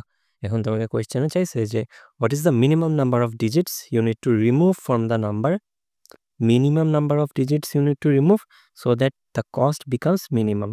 ওকে, সো তোমাকে কস্টটাকে মিনিমাম করে মিনিমাম নাম্বার অফ ডিজিট বের করে আনতে হবে, ঠিক আছে? ওকে, দেখো আমরা একটি টেস্ট কেস নিয়ে ডিল করি ফার্স্টে। প্রথম টেস্ট কেসটা দেওয়া আছে 666, ঠিক আছে? সো 666 এটার কস্ট কত, ইনিশিয়াল কস্টটা কত? তুমি যদি ইনিশিয়াল কস্টটা ক্যালকুলেট করতে চাও তাহলে তুমি 666কে 666 মানে 6 প্লাস 6 প্লাস 6 দিয়ে ডিভাইড করো। ওকে, তাই না? তাহলে তো এর ইনিশিয়াল কস্টটা বের হয়ে আসে। এর ইনিশিয়াল কস্ট হচ্ছে 37। ওকে, তো তুমি এই কস্টটাকে মিনিমাইজ কিভাবে করতে পারো? দেখো এটা তো একটা ভাগফল, তাই না? সো ভাগফলকে কিভাবে মিনিমাইজ করা যায়? আইদার তুমি নিউমারেটরকে ছোট করো, মিনিমাইজ করো, অথবা ডিনোমিনেটরকে ম্যাক্সিমাইজ করো, তাই না? তাহলে তো ওই কস্টটা যে কোশেনটা থাকবে বা ভাগফলটা থাকবে সেটা হচ্ছে মিনিমাইজ হবে, রাইট? তাহলে দেখো আমি, আমার কাছে সবচেয়ে কনভিনিয়েন্ট ওয়ে মনে হচ্ছে যে আমি নিউমারেটরকে ছোট করব, ঠিক আছে? তাহলে আমি নিউমারেটরকে ছোট করতে পারি কিভাবে? সবচেয়ে ছোট নিউমারেটর কিভাবে আনতে পারি আমার এই নাম্বারের মধ্যে? দেখো তো, আমি যদি জাস্ট একটা ডিজিট রেখে বাকিগুলাকে ডিলিট করে দিই তাহলে আমি সবচেয়ে ছোট নিউমারেটর পাচ্ছি, রাইট? তাই না? একটা ডিজিট রাখলেই তো ওটা সবচেয়ে ছোট হবে, ঠিক আছে? আর একটা ডিজিট যদি থাকে, ধরো আমি 666 থেকে যদি জাস্ট 6 কে আনি তাহলে আমার ডিনোমিনেটরে কি থাকবে? জাস্ট এটার যোগফল। একটা ডিজিট থাকলে যোগফল কি হবে? জাস্ট ওই ডিজিটটাই 6/6 হুইচ ইজ 1 তুমি একটু হিসাব করে দেখো তো এটাই তোমার সবচেয়ে মিনিমাম পসিবল ভ্যালু, রাইট? তুমি যদি 2টা ভ্যালু নিতা, হ্যাঁ? ঠিক আছে? তুমি ধরো তোমার ইনিশিয়াল নাম্বার ছিল 666, এখান থেকে তুমি 2টা নাম্বার 2টা ডিজিট নিলা আর ডিলিট করে দিলা। 2টা ডিজিট নিলে কি হবে? উপরে থাকবে 66 আর নিচে থাকবে দেন যোগফল 6 + 6, তাই না? নিচে কি তাহলে 12 চলে আসলো, 66/12 which is what? 5.2, তাই না? তাহলে দেখো আমাদের 1 এর থেকে কি ছোট আসা পসিবল কোনো ভ্যালু? না। তার মানে কি যে আমাদের মিনিমাম ভ্যালু কোনটা হবে? এইটা। আমি একটা ডিজিট রাখবো, একটা ডিজিটকে সেই ডিজিট দিয়ে ভাগ করব। এটাই আমাদের মিনিমাম ভাগফল। তাহলে আমরা আমাদের মিনিমাম কস্টটা তো পেয়ে গেলাম। এইটা আমাদের মিনিমাম কস্ট, তাই না? এখন দেখো কোয়েশ্চেনে কি বলছে? বলছে যে what is the minimum number of digit you need to remove from the number so the cost becomes minimum. ঠিক আছে, আমরা মিনিমাম কস্টটা বের করে ফেলছি। এখন এই মিনিমাম কস্টটা পাওয়ার জন্য আমাকে মিনিমাম নাম্বার অফ ডিজিট মানে সবচেয়ে কম সংখ্যক ডিজিট বের করে আনতে হবে। ঠিক আছে, এখন দেখো আমরা এই এক্সাম্পলটা নেই 1 0 2 0 3 0। ঠিক আছে, ধরো 1 0 2 0 3 0 আছে। ঠিক আছে, তো এখান থেকে আমরা মিনিমাম কস্ট কত পাবো? মিনিমাম কস্ট অবভিয়াসলি 1 পাবো, রাইট? আগের রুল অনুযায়ী ধরো আমি যদি বাকি ডিজিটগুলোকে ডিলিট করে আমি যদি জাস্ট 1 রাখি, 1/1 করি, তাহলে 1 হয়, তাই না? সিমিলারলি ধরো তুমি এভাবে করতে পারো। ধরো তুমি 2টাকে রেখে বাকি সব ডিজিট ডিলিট করে দাও, তাহলে কি থাকে? 2/2 which is 1। ওকে, সিমিলারলি ধরো তুমি 3টাকে রেখে বাকি সবগুলা ডিজিট ডিলিট করে দাও, তাহলে কি থাকে? 3/3 which is 1। তার মানে কি তোমার মিনিমাম কস্ট অলওয়েজ 1 আসতেছে। ঠিক আছে, এইটুকু তো ক্লিয়ার। তাহলে দেখো মিনিমাম কস্টটা তো পাইলাম। এখন আমরা মিনিমাম কস্টটাকে কিভাবে অ্যাচিভ করতে পারি? তার মানে আমার যে নন জিরো এলিমেন্টগুলো আছে, আমার নন জিরো এলিমেন্ট কি আছে? এখানে 3টা, 1 2 আর 3। এই 3টার যে কোনো একটাকে রেখে বাকিগুলো ডিলিট করে দিলেই হচ্ছে গিয়ে আমার মিনিমাম কস্টটা আসতেছে, রাইট? এখন দেখো minimum number of digit delete করে কিভাবে ওটা অ্যাচিভ করতে পারি। দেখো আমি যদি 1কে রাখতে চাই আর বাকিগুলাকে যদি ডিলিট করে দিতে চাই, তাহলে আমাকে কয়টা ডিজিট ডিলিট করতে হবে? 1 2 3 4 5, তাই না? 5টা ডিজিট ডিলিট করতে হবে। ঠিক আছে, তাহলে ইন দ্যাট কেস আমার অ্যান্সার কত হবে? 5। ঠিক আছে, এখন তুমি আরেকটু চিন্তা করো। তো তোমার কাছে 1 0 2 0 3 0 আছে, তুমি হচ্ছে গিয়ে 2কে রাখবা, বাকিগুলাকে ডিলিট করে দেবা। ইন দ্যাট কেস তোমাকে কয়টা ডিলিট করতে হবে? কয়টা ডিজিট ডিলিট করতে হবে? 1 2 3 4 5। 5টা 5টা না, একটু ভালো করে অবজার্ভ করো। দেখো এইখানে হচ্ছে গিয়ে একটা 0 পাচ্ছি আমরা 2 এর আগে। সো এই 0কে আমার ডিলিট করার দরকার আছে। এই 0 কিন্তু ডিলিট করার দরকার নেই, কারণ আমাকে কন্ডিশন দিয়ে দিচ্ছে যে হচ্ছে গিয়ে after all the operations your number can have leading zeros. ঠিক আছে, সো আমি এই 0টাকে ডিলিট না করলেও আমার হচ্ছে, তাহলে আমার একটা অপারেশন বেঁচে গেল। সো এই 0টাকে আমি রেখে দিই এটার মতো করে। ঠিক আছে, তাহলে এখন আমার ফার্দার কয়টা অপারেশন করা লাগবে বা কয়টা ডিজিট ডিলিট করতে হবে? 1টা 2 3 4টা ডিজিট, তাই না? তাহলে তো আমার আলটিমেট রেজাল্টটা কি আসবে? 0 2 আসবে। 0 2 থাকাও যে কথা, 2 থাকাও তো সেম কথা, তাই না? তাই তো, তাহলে আমার এই কেসে আমি যদি 2 রাখতে চাই, বাকিগুলোকে রিমুভ করতে চাই, তাহলে আমার অপারেশন কয়টা হয়? আমার অপারেশন হয় 4টা। ঠিক আছে, এবার আরেকটু অবজার্ভ করো। 1 0 2 0 3 0, এখান থেকে ধরো আমি 3কে রাখতে চাই আর বাকিগুলোকে ডিলিট করে দিতে চাই। ইন দিস কেস আমার কয়টা অপারেশন করতে হবে? দেখো তো, 3 এর আগে ডিজিট কয়টা আছে? 1টা 2টা 3টা 4টা, যার মধ্যে জিরোগুলাকে আমি ডিলিট করব না। ঠিক আছে, তাহলে জিরোগুলা বাদ, থাকলো কয়টা? 2টা। আর 3 এর পরে 0 আছে কয়টা? 1টা। ঠিক আছে, তাহলে আমার টোটাল কয়টা ডিজিট ডিলিট করতে হবে এখানে? 3টা। ঠিক আছে, বোঝা গেল? দেখো তো, তাহলে আমি 3 যখন রিমুভ করব তখন আমি মিনিমাম নাম্বার অফ ডিজিট পাচ্ছি না, যেটাকে আমার রিমুভ করতে হবে। কারণ 1 এর ক্ষেত্রে আমি পাইছি 5, 2 এর ক্ষেত্রে আমি পাইছি 4, বাট 3 এর ক্ষেত্রে আমি পাচ্ছি 3। তাহলে এইটাই আমার মিনিমাম নাম্বার অফ ডিজিট, যেটাকে আমার রিমুভ করতে হবে। তাহলে কি তুমি কোনো প্যাটার্ন খুঁজে পাচ্ছ? তাহলে প্যাটার্নটা কি দেখো তো, কোন ডিজিটটাকে আমি রেখে দিলে আমার সবচেয়ে বেশি লাভ হচ্ছে? দেখো আমার যে নাম্বারটা আছে 1 0 2 0 3 0, এই নাম্বার থেকে আমি যদি সর্বডানের নন নেগেটিভ ডিজিটটাকে ক্যাচ করি, ঠিক আছে, ধর আমি ডান পাশ থেকে আসতেছি, সর্বপ্রথম যে নন নেগেটিভ ডিজিটটা পাইছি ডান দিক থেকে আসার পরে, সেইটাকে যদি আমি রাখি, তাহলে আমার মিনিমাম ভ্যালুটা হচ্ছে, কারণ কি দেখো তো, কারণ হচ্ছে গিয়ে সেই ভ্যালুর বাম পাশে যে নন নেগেটিভ ইন্টিজারগুলো আছে সেগুলোকে আমি কাটবো, সেখানে আমার একটা করে অপারেশন লাগবে। আর সেই ভ্যালুর ডান পাশে আমার সেই জিরোগুলো আছে সেগুলোকে আমি কাটবো। এটাই তো আমার মিনিমাম অপারেশন, তাই না? কারণ দেখো, আমি যদি 2 ধরতাম, ইন দিস কেস 2 ধরলে আমার বেশি অপারেশন লাগতো, 1 ধরলে আরও বেশি অপারেশন লাগতো। তার মানে কি, আমি যত বামের দিকে যাব তত আমার অপারেশন বাড়বে। তার মানে কি, আমার সর্বডানের নন নেগেটিভ ইন্টিজারটা ধরা হচ্ছে সবচেয়ে suitable answer. Am I getting to the point? ঠিক আছে, তাহলে দেখো আমরা আমাদের অ্যান্সার পেয়ে গেছি। তো আমরা কি করব, আমরা হচ্ছে গিয়ে সর্বডানের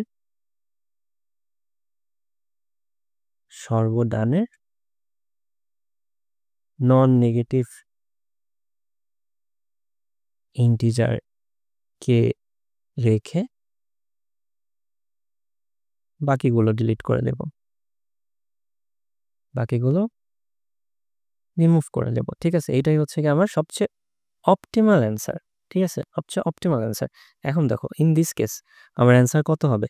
আমার অ্যান্সার হবে হচ্ছে কি, এই 3 এর ডান পাশে যতগুলা জিরো থাকবে সেইটা, অ্যান্ড প্লাস এই 3 এর বাম পাশে যতগুলো নন নেগেটিভ ইন্টিজার থাকবে সেইটার কাউন্ট, তাই না?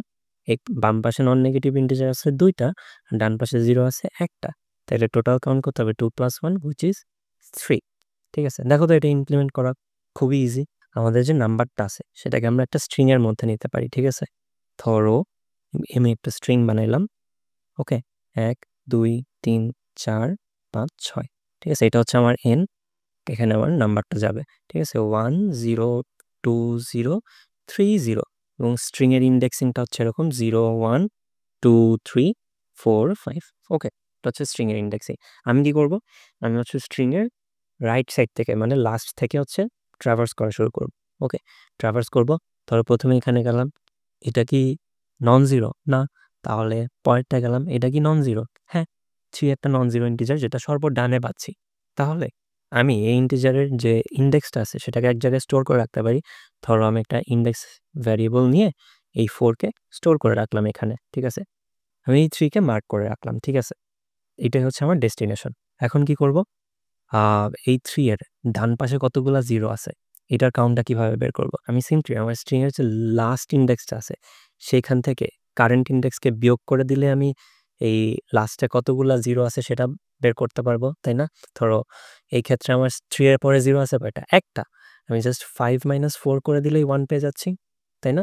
তার মানে কি, যে আমি বেসিক্যালি 5 কি 5 হচ্ছে গিয়ে সাইজ -1। ওকে, আর 4 কি 4 হচ্ছে আমার ইন্ডেক্স, তাই না? তাইলে এইটা করলেই আমি জাস্ট 3 এর পরে যে কয়টা জিরো আছে সে কয়টা জিরোর কাউন্ট পাচ্ছি। ওকে, এবার আরেকটা কাজ আছে, সেটা হচ্ছে 3 এর আগে কয়টা নন নেগেটিভ ইন্টিজার আছে সেটা বের করা। সেটা তুমি সিম্পলি একটা লিনিয়ার সার্চ করতে পারো। তুমি ধরো এই 0 থেকে 3 পর্যন্ত ট্রাভার্স করো, 4 এর আগ পর্যন্ত, মানে ইন্ডেক্স 4 এর আগ পর্যন্ত ট্রাভার্স করো, করে হচ্ছে গিয়ে একটা কাউন্ট ভ্যারিয়েবল রাখো। তোমার যে কয়টা তুমি নন নেগেটিভ ক্যারেক্টার পাবা তুমি জাস্ট কাউন্টকে 1 করে ইনক্রিমেন্ট করে দাও, এরপরেই তো হয়ে গেল। তাহলে হচ্ছে গিয়ে এইটা হবে 3 এর আগে কয়টা নন নেগেটিভ ইন্টিজার আছে সেটার হিসাব। ফাইনাল অ্যান্সারটা কি ছিল? এই কাউন্ট, মানে 3 এর আগে কয়টা নন নেগেটিভ ইন্টিজার প্লাস 3 এর পরে কয়টা জিরো। তাহলে এইটা আর এইটা, এই দুইটার যোগফলই তো হচ্ছে গিয়ে তোমার ফাইনাল রেজাল্ট, রাইট? তো দেখো এর কোডটা কিভাবে হবে। আমরা হচ্ছে গিয়ে এন কে স্ট্রিং হিসেবে ইনপুট নিলাম, এন এর সাইজটাকে বের করে রাখলাম, পর একটা ইন্ডেক্স নিলাম, প্রথমে এটাকে 0 ধরলাম। ওকে, পরে হচ্ছে গিয়ে সাইজ -1 স্ট্রিং এর লাস্টটা থেকে, মানে ডান পাশ থেকে ট্রাভার্স করতেছি, করে যদি দেখি যে হচ্ছে আমাদের ক্যারেক্টারটা নন জিরো, তাইলে সেখানে আমাদের সেই ইন্ডেক্সের মধ্যে স্টোর করলাম। ওকে, করে ব্রেক করে দিলাম, কারণ আমরা ওই লাস্ট এলিমেন্টটাই চাই। ঠিক আছে, এরপরে তার লুপ রান করতে চাই না। এরপরে দেখো, আমরা একটা কাউন্ট ভ্যারিয়েবল রাখলাম। কাউন্টটা কি করবে, 0 থেকে এই ইন্ডেক্সের আগ পর্যন্ত ট্রাভার্স করবে। ইন্ডেক্সটা কি, আমাদের কাঙ্ক্ষিত এলিমেন্টের পজিশন, তার আগ পর্যন্ত কাউন্ট করবে, কারণ আমরা ওই এলিমেন্টের আগ পর্যন্ত কয়টা নন নেগেটিভ ইন্টিজার আছে সেটার কাউন্ট করতে চাই। তাহলে আমি জাস্ট তার আগ পর্যন্ত যে কয়টা নন নেগেটিভ ইন্টিজার আছে সেগুলোর কাউন্টটাকে কাউন্টার মধ্যে রাখলাম। এখানে আমাদের ফাইনাল আউটপুট কি হবে, কাউন্টের ভ্যালু প্লাস হচ্ছে গিয়ে সাইজ -1 মাইনাস ইন্ডেক্স। ঠিক আছে, এটাই হচ্ছে কি আমাদের অ্যান্সার। তাহলে চলো এটাকে আমরা সাবমিট করি। অ্যাকসেপ্টেড। ওকে, দেখো নেক্সট আপ আমরা ফ্র্যাকশনাল ন্যাপস্যাক প্রবলেম নিয়ে ডিসকাস করব। এটা গ্রিডি অ্যালগরিদমের খুবই ফান্ডামেন্টাল একটা প্রবলেম। সব জায়গাতেই যখন গ্রিডি অ্যালগরিদম নিয়ে ডিসকাশন হয় তখন এই ফ্র্যাকশনাল ন্যাপস্যাকের কথা কোনো না কোনোভাবে চলে আসে, অ্যান্ড অলসো অনেক ইন্টারভিউতেই এই প্রবলেমটা খুবই ফ্রিকোয়েন্টলি আসে। তো দেখো এই প্রবলেম স্টেটমেন্টটা কি বলতেছে। এইটা হচ্ছে ফ্র্যাকশনাল ন্যাপস্যাকের প্রবলেম। আমি প্রবলেমের লিঙ্কটা ডিসক্রিপশনে দিয়ে দেবো, তোমরা সেইখান থেকে এই প্রবলেম স্টেটমেন্ট একটু পড়ে নিও। আমি এখানে সিম্পলি প্রবলেমটা ডিসকাস করি। ওকে, তো দেখো আমাদের এই প্রবলেমে কি বলছে, আমাদের বলছে যে কিছু আইটেম দেওয়া আছে। আইটেম ধরো এটা আমাদের একটা অ্যারে অফ পেয়ার্স বলতে পারো, বা ভেক্টর অফ পেয়ার্স, যেখানে কিছু আইটেম দেওয়া আছে। ধরো এখানে 3টা আইটেম দেওয়া আছে, 3 আইটেমস। ঠিক আছে, এইটা একটা আইটেম, এইটা একটা আইটেম, অ্যান্ড এইটা একটা আইটেম। তো প্রত্যেকটা আইটেমে 2টা করে ডেটা দেওয়া আছে। প্রথম ডেটাটা রিপ্রেজেন্ট করতেছে আইটেমটার ভ্যালু। ওকে, সেকেন্ড ডেটাটা রিপ্রেজেন্ট করতেছে আইটেমটার ওয়েট।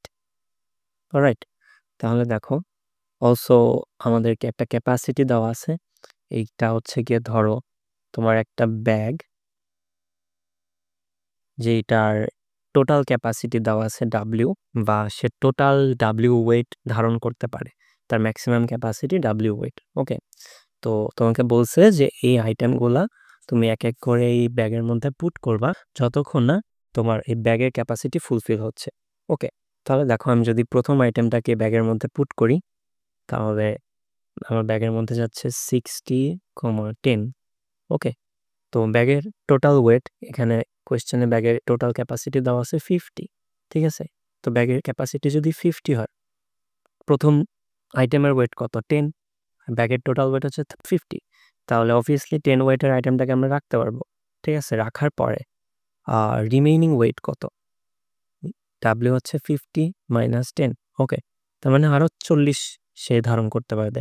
ঠিক আছে, সো আমি সেকেন্ড আইটেমটাকে তুলে যদি রাখি, সেকেন্ড আইটেমের ওয়েট হচ্ছে 30, আমাদের অবশিষ্ট আছে 40, সো অবভিয়াসলি 30 রাখা যাবে। তাহলে এটা যাবে 120,30। ওকে, তাহলে দেখো এখন কত অবশিষ্ট থাকলো? 40 মাইনাস 30, আরও 10 অবশিষ্ট থাকে। ওকে, এখন দেখো থার্ড আইটেমটা কি আমি রাখতে পারবো? না, এটার ওয়েট কত?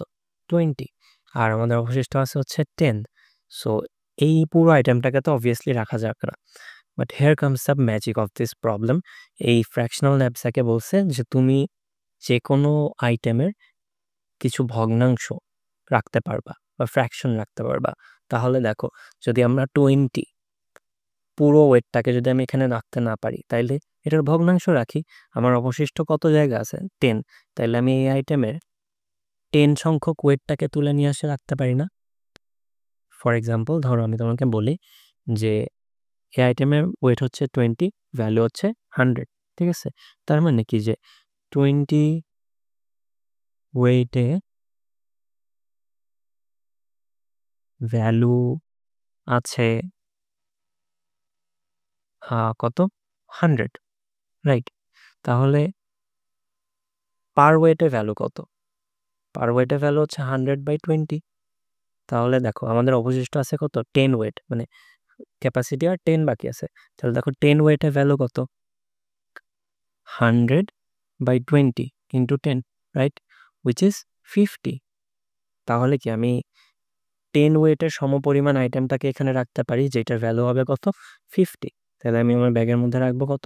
50,10। ঠিক আছে, দেখো তো আমাদের ওয়েট কমপ্লিটলি ফুলফিল হয়ে গেছে। 10 plus 30, 10 plus 30 plus 10, which is 50। আমাদের টোটাল ক্যাপাসিটিও ছিল 50। তার মানে কি আমি আর কোনো আইটেম রাখতে পারবো না। আমার কাছে যদি আরও আইটেম থাকতো আমি সেগুলোকে আর রাখতে পারবো না। ঠিক আছে, আমার ব্যাগের ক্যাপাসিটি ফুলফিলড। এখন আমাকে কাউন্ট করতে বলছে হচ্ছে কি আইটেমের টোটাল ভ্যালু। তাহলে আমি আইটেমের টোটাল ভ্যালু পাবো এই পাশে, রাইট? তাহলে এখান থেকে আমি যদি টোটাল ভ্যালুটা ক্যালকুলেট করি, কত পাচ্ছি? 50 প্লাস 120 প্লাস 60, রাইট? এখান থেকে আমি টোটাল ভ্যালু পাচ্ছি হচ্ছে 230। ঠিক আছে, 230। এখন আমাকে কোয়েশ্চেনে কি বলছে? আমাকে কোয়েশ্চেনে বলছে যে তোমাকে এমনভাবে আইটেমগুলো এই ব্যাগের মধ্যে ফিল করতে হবে যেন এই টোটাল ভ্যালুটা ম্যাক্সিমাম হয়। এই টোটাল ভ্যালুটা ম্যাক্সিমাম হয়। ঠিক আছে, দেখো তো এই 230 কি ম্যাক্সিমাম? না, আমি তোমাকে অপটিমাল অ্যান্সারটা দেখাই, ঠিক আছে? আমি তোমাকে অপটিমাল অ্যান্সারটা দেখাই। ধরো তুমি যদি তোমার অ্যারেটাকে এভাবে নাও 60, 10, 120 and 120, 30, ওকে? এই সিকোয়েন্সে যদি সাজাও, ঠিক আছে? আমি যদি বাম পাশ থেকে নেওয়া শুরু করি, ধরো তোমার ব্যাগ ছিল হচ্ছে এইটা, যেটার ম্যাক্সিমাম ক্যাপাসিটি ছিল 50। ধরো এবার তুমি এই প্রথম অবজেক্টটাকে রাখলা বা আইটেমটাকে রাখলা, এটাকে তো রাখতে পারবা কারণ এটার ওয়েট হচ্ছে 10, ঠিক আছে? 60, 10। পরে সেকেন্ড আইটেমটাকে রাখো, এটার ওয়েট হচ্ছে 20, আমার অবশিষ্ট আছে কত? 50 মাইনাস 10, অবশিষ্ট আছে 40, এটার ওয়েট হচ্ছে 20। সো অবভিয়াসলি রাখা যাবে, এটাকে রাখলে পাই হচ্ছে আমরা 100,20, ওকে? এবার অবশিষ্ট আছে কত? 40 মাইনাস 20, আরও 20 অবশিষ্ট আছে। 20 যদি অবশিষ্ট থাকে তাহলে এই আইটেম কি পুরোটা রাখতে পারবো? এটার ওয়েট হচ্ছে 30, তাহলে আমি এই আইটেমের 20 ওয়েটের সমপরিমাণ অংশটুকু এখানে রাখবো, তাই না? তাহলে দেখো এখানে আমরা 30 ওয়েটে পাই হচ্ছে 120, তাহলে 1 ওয়েটে পাবো কত? 120/30, তাহলে আমার অবশিষ্ট আছে 20, তাহলে আমি 20 ওয়েটে কত ভ্যালু পাচ্ছি? 120/30 ইন্টু 20, ওকে? সো 20 ওয়েটে আমি ভ্যালু পাচ্ছি হচ্ছে 80। তাহলে দেখো আমি 80 সমপরিমাণ ভ্যালু এখানে রাখতে পারবো, তাহলে আমার ব্যাগে যাবে 80, 20, ওকে? দেখো আমার ওয়েট কমপ্লিটলি ফুলফিলড হয়ে গেছে, ক্যাপাসিটি ফুলফিল হয়ে গেছে, অ্যান্ড আমি টোটাল ভ্যালু কত পাচ্ছি? তুমি যদি এইগুলোকে যোগ করো তাহলে দেখবা 80 plus 100 plus 60, and this time তুমি কত পাচ্ছ? 240। দেখো তো এইটা আগের বারের থেকে বড় না? আগের বার পাইছিলাম আমরা 230, বাট এবার পাইছি 240। অ্যান্ড তুমি যে কোনো অ্যারেঞ্জমেন্ট নিয়েই টেস্ট করে দেখো না কেন, কখনোই এটা 240-এ উপরে যাবে না, ওকে? তার মানে এইটা হচ্ছে কি আমার অপটিমাল সিকোয়েন্স বা অপটিমাল অ্যান্সার। সো এই সিকোয়েন্সে যদি আমি ব্যাগের মধ্যে আমার আইটেমগুলোকে অ্যারেঞ্জ করে রাখি তাহলে আমি আমার ম্যাক্সিমাম ভ্যালুটা পাবো, ঠিক আছে? এখন কোয়েশ্চেন হচ্ছে এটাই যে কোন সিকোয়েন্সে ব্যাগের মধ্যে সাজিয়ে রাখলে তুমি হচ্ছে ম্যাক্সিমাম ভ্যালুটা পাবা, ঠিক আছে? তাহলে দেখো এই প্রবলেমটা আমরা কিভাবে সলভ করতে পারি। আমাদের ইনিশিয়াল অ্যারেটা দেওয়া ছিল এইটা, এটা আমাদের ইনিশিয়াল আইটেম, ওকে? দেখো এখানে তুমি মনে করতে পারো যে আমাদের যেহেতু ম্যাক্সিমাম ভ্যালুটা চাইছে, সো আমি প্রথমে হচ্ছে যেটার সবচেয়ে বড় ভ্যালু সেটাকে আমি আগে রাখি, তারপরে তারপরের ভ্যালুটা আমি রাখি, তারপর হচ্ছে তার চেয়ে ছোট ভ্যালুটা রাখি, এভাবে রাখি। এটা কি অপটিমাল হবে? তোমার কাছে মনে হতেই পারে যে এটা অপটিমাল হবে, বাট একটু চিন্তা করে দেখো তো। ধরো তোমার কাছে ব্যাগ আছে হচ্ছে এরকম, এই ব্যাগের ওয়েট হচ্ছে গিয়ে ক্যাপাসিটি হচ্ছে 30, ঠিক আছে? এখন তুমি যদি সবার প্রথমে এই 120কে পুট করে ফেলো, 120, 30, সো ব্যাগের ক্যাপাসিটি ফুলফিলড হয়ে গেল, অ্যান্ড তোমার টোটাল ভ্যালু কত পাইলা? এখানে 120 পাইলা, বাট ওই সেম ব্যাগে ডাব্লিউ হচ্ছে 30, তুমি হচ্ছে এইটাকে 100,20 অ্যান্ড এইটাকে 60, 10, এই দুইটাকে রাখো, এই দুইটা আইটেমকে রাখো, রাখা যায় কারণ 10 প্লাস 20 করলে 30 হয়, রাখা যায়। এই ক্ষেত্রে তোমার টোটাল ওয়েট, টোটাল ভ্যালুটা কত আসবে দেখো তো? এই ক্ষেত্রে তোমার টোটাল ভ্যালু আসবে 100 প্লাস 60 উইচ ইজ 160। এইটা ডেফিনেটলি 120-এর থেকে বড় না, তার মানে কি যে ম্যাক্সিমাম ভ্যালুটা প্রথমে নিলে আমরা অপটিমাল অ্যান্সার পাচ্ছি না। তাহলে দেখো আমরা কিভাবে এটাকে অপটিমালি অ্যাপ্রোচ করতে পারি, ওকে? দেখো এটাকে আমরা কিভাবে অপটিমালি অ্যাপ্রোচ করতে পারি। আমি আইটেমের অ্যারেটাকে আবার লিখি। এটা হচ্ছে আমাদের আইটেমের অ্যারে ছিল 60, 10, 120, 30 অ্যান্ড 100, 20, ওকে? এটা হচ্ছে আমাদের আইটেমের অ্যারে, আর আমাদের ক্যাপাসিটি দেওয়া ছিল হচ্ছে 50। দেখো তুমি এইভাবে চিন্তা করো, আমি ম্যাক্সিমাম ভ্যালুটা না নিয়ে আমি প্রত্যেকটা আইটেমের জন্য পার ওয়েট বা প্রতি ওয়েটে ভ্যালু কত সেগুলো বের করলাম, বের করে পার ওয়েট ম্যাক্সিমাম ভ্যালুটা নেই। তাহলে কি হবে? আমাদের প্রতি ওয়েটে আমি ম্যাক্সিমাম ভ্যালুটা ক্যাপচার করতে পারতেছি। ইন দ্যাট কেস আমার ওয়েট যতই হোক না কেন, আমার ক্যাপাসিটি যতই থাকুক না কেন, আমি ওই সার্টেন লেভেলে গিয়ে ওই সার্টেন লেভেলে সেইটার জন্য অ্যাপ্রোপ্রিয়েট ম্যাক্সিমাম ভ্যালুটা আমি নিতে পারবো, তাই না? দেখো আমি এই আইটেমটার জন্য এই আইটেমের এটা হচ্ছে ভ্যালু, এটা হচ্ছে ওয়েট।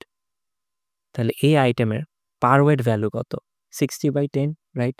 এই আইটেমের পার ওয়েট ভ্যালু হচ্ছে 6। ওকে, এই আইটেমের পার ওয়েট ভ্যালু কত? 120/30, উইচ ইজ 4। এই আইটেমের পার ওয়েট ভ্যালু কত? 100/20, উইচ ইজ 5।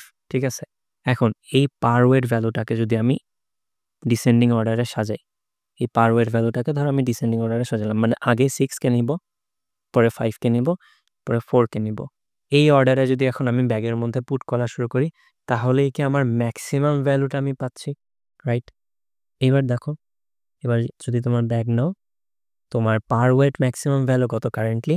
6। তাহলে তুমি প্রথমে কি পুট করবা? 6-এর কোন আইটেমটা আছে? 6-এর করেসপন্ডিং আইটেম হচ্ছে 60,10। এরপরে 6-এর পরে 5, 5-এর করেসপন্ডিং আইটেম কত? 100,20। ঠিক আছে, এরপরে 4, 4-এর করেসপন্ডিং আইটেম হচ্ছে 120,30। কিন্তু দেখো এগেইন আমাদের ক্যাপাসিটি কত? 50। তো তার মানে কি লাস্ট আইটেমটা তো আমি কমপ্লিটলি নিতে পারবো না, সেটা আমার ফ্র্যাকশনাল ভ্যালুটা নিতে হবে। তো দেখো এখানে আমাদের কি করতে হবে? এটার ফ্র্যাকশনাল ভ্যালুটা নিতে হবে। সো এইটুকুতে আমি শেষ করে আসছি হচ্ছে গিয়ে 30। সো আমার রিমেইনিং আছে 50 - 30, উইচ ইজ 20। তাহলে দেখো এই আইটেমের 20 পোর্শনটুকু, 20 ওয়েটের পোর্শনটুকু আমাকে নিতে হবে। তাহলে দেখো পার ওয়েটে আমি পাচ্ছি হচ্ছে গিয়ে 4, তাই না? এই তো 4। তাহলে আমি 20 ওয়েটে কত পাই? 80। ঠিক আছে, তাহলে আমি এখানে যাবে কত? 80,20। এবার তুমি হিসাব করে দেখো যে এইটাই তোমার maximum value, okay, which is 240। ঠিক আছে, তাহলে এটাকে আমরা ইমপ্লিমেন্ট কিভাবে করতে পারি? দেখো প্রথমে আমাদেরকে হচ্ছে গিয়ে পার ওয়েটে ভ্যালুগুলা বের করতে হবে, তাই না? প্রত্যেকটা আইটেমের পার ওয়েটে ভ্যালুগুলা বের করব। পার ওয়েটের ভ্যালু কিভাবে বের করব? ভ্যালু ডিভাইডেড বাই ওয়েট করে, রাইট? এটা তো আমাদের পার ওয়েটের ভ্যালু, ভ্যালু পার ওয়েট, রাইট? এরপরে পার ওয়েটের ভ্যালু অনুযায়ী এটাকে আমরা সর্ট করব। ঠিক আছে, কাকে সর্ট করব? মেইন আইটেমটাকে সর্ট করব। তো মেইন আইটেমটাকে আমি পার ওয়েটের ভ্যালু অনুযায়ী কীভাবে সর্ট করতে পারি? এইটার জন্য আমাদের লাগবে একটা কাস্টম কম্প্যারেটর। ওকে, কাস্টম কম্প্যারেটর। কাস্টম কম্প্যারেটর যেটা করবে, আমাদের কাস্টমাইজড ওয়েতে আমাদের আইটেমগুলোকে অ্যারেঞ্জ করবে বা সর্ট করবে। আমাদের কাস্টমাইজড ওয়েটা কি? সেটা হচ্ছে ভ্যালু পার ওয়েট অনুযায়ী আমাদের ভ্যালুগুলোকে, আইটেমগুলোকে সর্ট করতে হবে, ডিসেন্ডিং অর্ডারে সর্ট করতে হবে। ঠিক আছে, তাহলে দেখো আমাদের আইটেমগুলোকে সর্ট করার পরে আমি জাস্ট চেক করব যে আমার কারেন্ট আইটেমটা, মানে অ্যারের কারেন্ট আইটেমের ওয়েট যেটা, সেইটা কি আমার টোটাল ওয়েটের থেকে ছোট অথবা সমান কিনা। যদি ছোট অথবা সমান হয় তাহলে কি আমি পুরো আইটেমটা নিয়ে নিতে পারবো ব্যাগের ভিতরে, তাই না? বাট ইন এনি কেস যদি আমার কারেন্ট আইটেম, যেমন এই যে এইটার ক্ষেত্রে কারেন্ট আইটেমের ওয়েটটা যদি বড় হয়ে যায় টোটাল ওয়েটের থেকে, তখন আমাকে কি এটার ফ্র্যাকশনাল ভ্যালুটা নিতে হবে, তাই না? ফ্র্যাকশনাল ভ্যালুটা আমি কীভাবে ক্যালকুলেট করব? ফ্র্যাকশনাল ভ্যালুটা আমি ক্যালকুলেট করবো কেমনে? 120/30 ইন্টু আমার যতটুকু অবশিষ্ট আছে, তাই না? রিমেইনিং ওয়েট, এটা দিয়ে তো আমি ফ্র্যাকশনাল ভ্যালুটা ক্যালকুলেট করব। ঠিক আছে, তো 120 কি? 120 হচ্ছে ভ্যালু, আর 30 কি? ওয়েট। ঠিক আছে, বোঝা গেল? তাহলে দেখো এইটার ইমপ্লিমেন্টেশনটা আমরা কীভাবে করতে পারি। এটা হচ্ছে ইমপ্লিমেন্টেশন। এখানে আমি একটা কাস্টম কম্প্যারেটর নিছি। ধরো আমার দুইটা পেয়ার নিলাম, এ আর বি। ঠিক আছে, এ হচ্ছে আমার একটা আইটেম, বি হচ্ছে আমার আরেকটা আইটেম। ওকে, যেহেতু বলছি যে প্রত্যেকটা আইটেম একটা পেয়ার আকারে থাকে, একটা ইন্টিজার হচ্ছে ভ্যালু, একটা ইন্টিজার হচ্ছে ওয়েট। ঠিক আছে, এখন আমি যেটা করছি এই যে পার ওয়েটে ভ্যালুটা বের করছি, এ ডট ফার্স্ট বা এ ডট সেকেন্ড করে পার ওয়েটের ভ্যালুটা বের করে আমি R1-এর মধ্যে স্টোর করলাম। সিমিলারলি সেকেন্ড আইটেমের পার ওয়েটের ভ্যালুটা আমি R2-তে স্টোর করলাম। এবার আমি জাস্ট রিটার্ন করব যে এটার পার ওয়েটের ভ্যালু বেশি। ঠিক আছে, R1 গ্রেটার দেন R2। ওকে, এটা আমাদের কাস্টম কম্প্যারেটর। এরপর হচ্ছে আমাদের ফ্র্যাকশনাল ন্যাপস্যাকের ফাংশনটা, যেখানে আমরা একটা ভ্যালু ইনপুট নিচ্ছি, একটা ওয়েট ইনপুট নিচ্ছি, আর একটা ক্যাপাসিটি ইনপুট নিচ্ছি। ঠিক আছে, ভ্যালুটা কি? আমাদের প্রত্যেকটা আইটেমের ভ্যালু, ওয়েট হচ্ছে আমাদের প্রত্যেকটা আইটেমের ওয়েট, আর এই ক্যাপাসিটি আমাদের ব্যাগের টোটাল ক্যাপাসিটি। ঠিক আছে? আমি ভ্যালুর সাইজটা বের করে নিলাম। পরে হচ্ছে একটা পেয়ারের ভেক্টর নিলাম আইটেম। ওকে, ওই আইটেমের মধ্যে আমাদের ভ্যালু আর ওয়েটগুলা পেয়ার আকারে স্টোর থাকবে। ঠিক আছে? তো আমি হচ্ছে আইটেমে ইটারেট করে স্টোর করলাম ভ্যালু আর ওয়েটগুলাকে। এরপরে হচ্ছে আমাদের কাস্টম কম্পারেটর অনুযায়ী আমাদের আইটেমগুলোকে সর্ট করে ফেলছি ডিসেন্ডিং অর্ডারে। ওকে, এবার আমি টোটাল ভ্যালু নিলাম 0। প্রথমে আমার টোটাল ভ্যালু হচ্ছে 0। এবার আমি আইটারেট করতেছি আইটেম ডট সেকেন্ড, মানে হচ্ছে আমার প্রত্যেকটা আইটেমের ওয়েট যদি আমার টোটাল ক্যাপাসিটির ছোট অথবা সমান হয়, তাহলে তো আমি টোটাল ভ্যালুর সাথে আমার প্রত্যেকটা আইটেমের ভ্যালুটা যোগ করে দিব। অ্যান্ড অলসো কী হবে, আমার ক্যাপাসিটি, টোটাল ক্যাপাসিটি থেকে ওয়েটটা মাইনাস যাবে, তাই না? রিমেইনিং ক্যাপাসিটি তো বের করতে হবে। সো এই কাজটা করছি কীভাবে, ক্যাপাসিটি মাইনাস ওই আইটেমের সেকেন্ড ভ্যালুটা যেহেতু ওয়েট, বিয়োগ করে দিছি। এলস যদি হচ্ছে গিয়ে আইটেমের ভ্যালুটা, আইটেমের ওয়েটটা ক্যাপাসিটির থেকে বড় হয়ে যায়, তখন কী হবে, আমি জাস্ট টোটাল ভ্যালুর সাথে আমার ফ্র্যাকশনাল ভ্যালুটা যোগ করে দেবো। ওকে, যোগ করার পরে ব্রেক করে চলে আসবো অ্যান্ড ফাইনালি টোটাল ভ্যালুটা রিটার্ন করব। ঠিক আছে? দেখো, আমি তোমাদের জন্য কিছু প্র্যাকটিস প্রবলেম সেট করে রাখছি কোড ফোর্সেস থেকে। এই প্রবলেমের লিঙ্কগুলা তোমরা ডিসক্রিপশনে পেয়ে যাবা। অ্যান্ড অলসো আমরা আমাদের গ্রিডি অ্যালগরিদম লেকচারের শেষে চলে এসেছি। আশা করি এই লেকচার থেকে তোমরা অনেকটাই উপকৃত হয়েছো। আমাদের এই কম্পিটিটিভ প্রোগ্রামিং মাস্টার কোর্সের প্লেলিস্টটা চলতে থাকবে। So never stop learning and we will meet in the next video.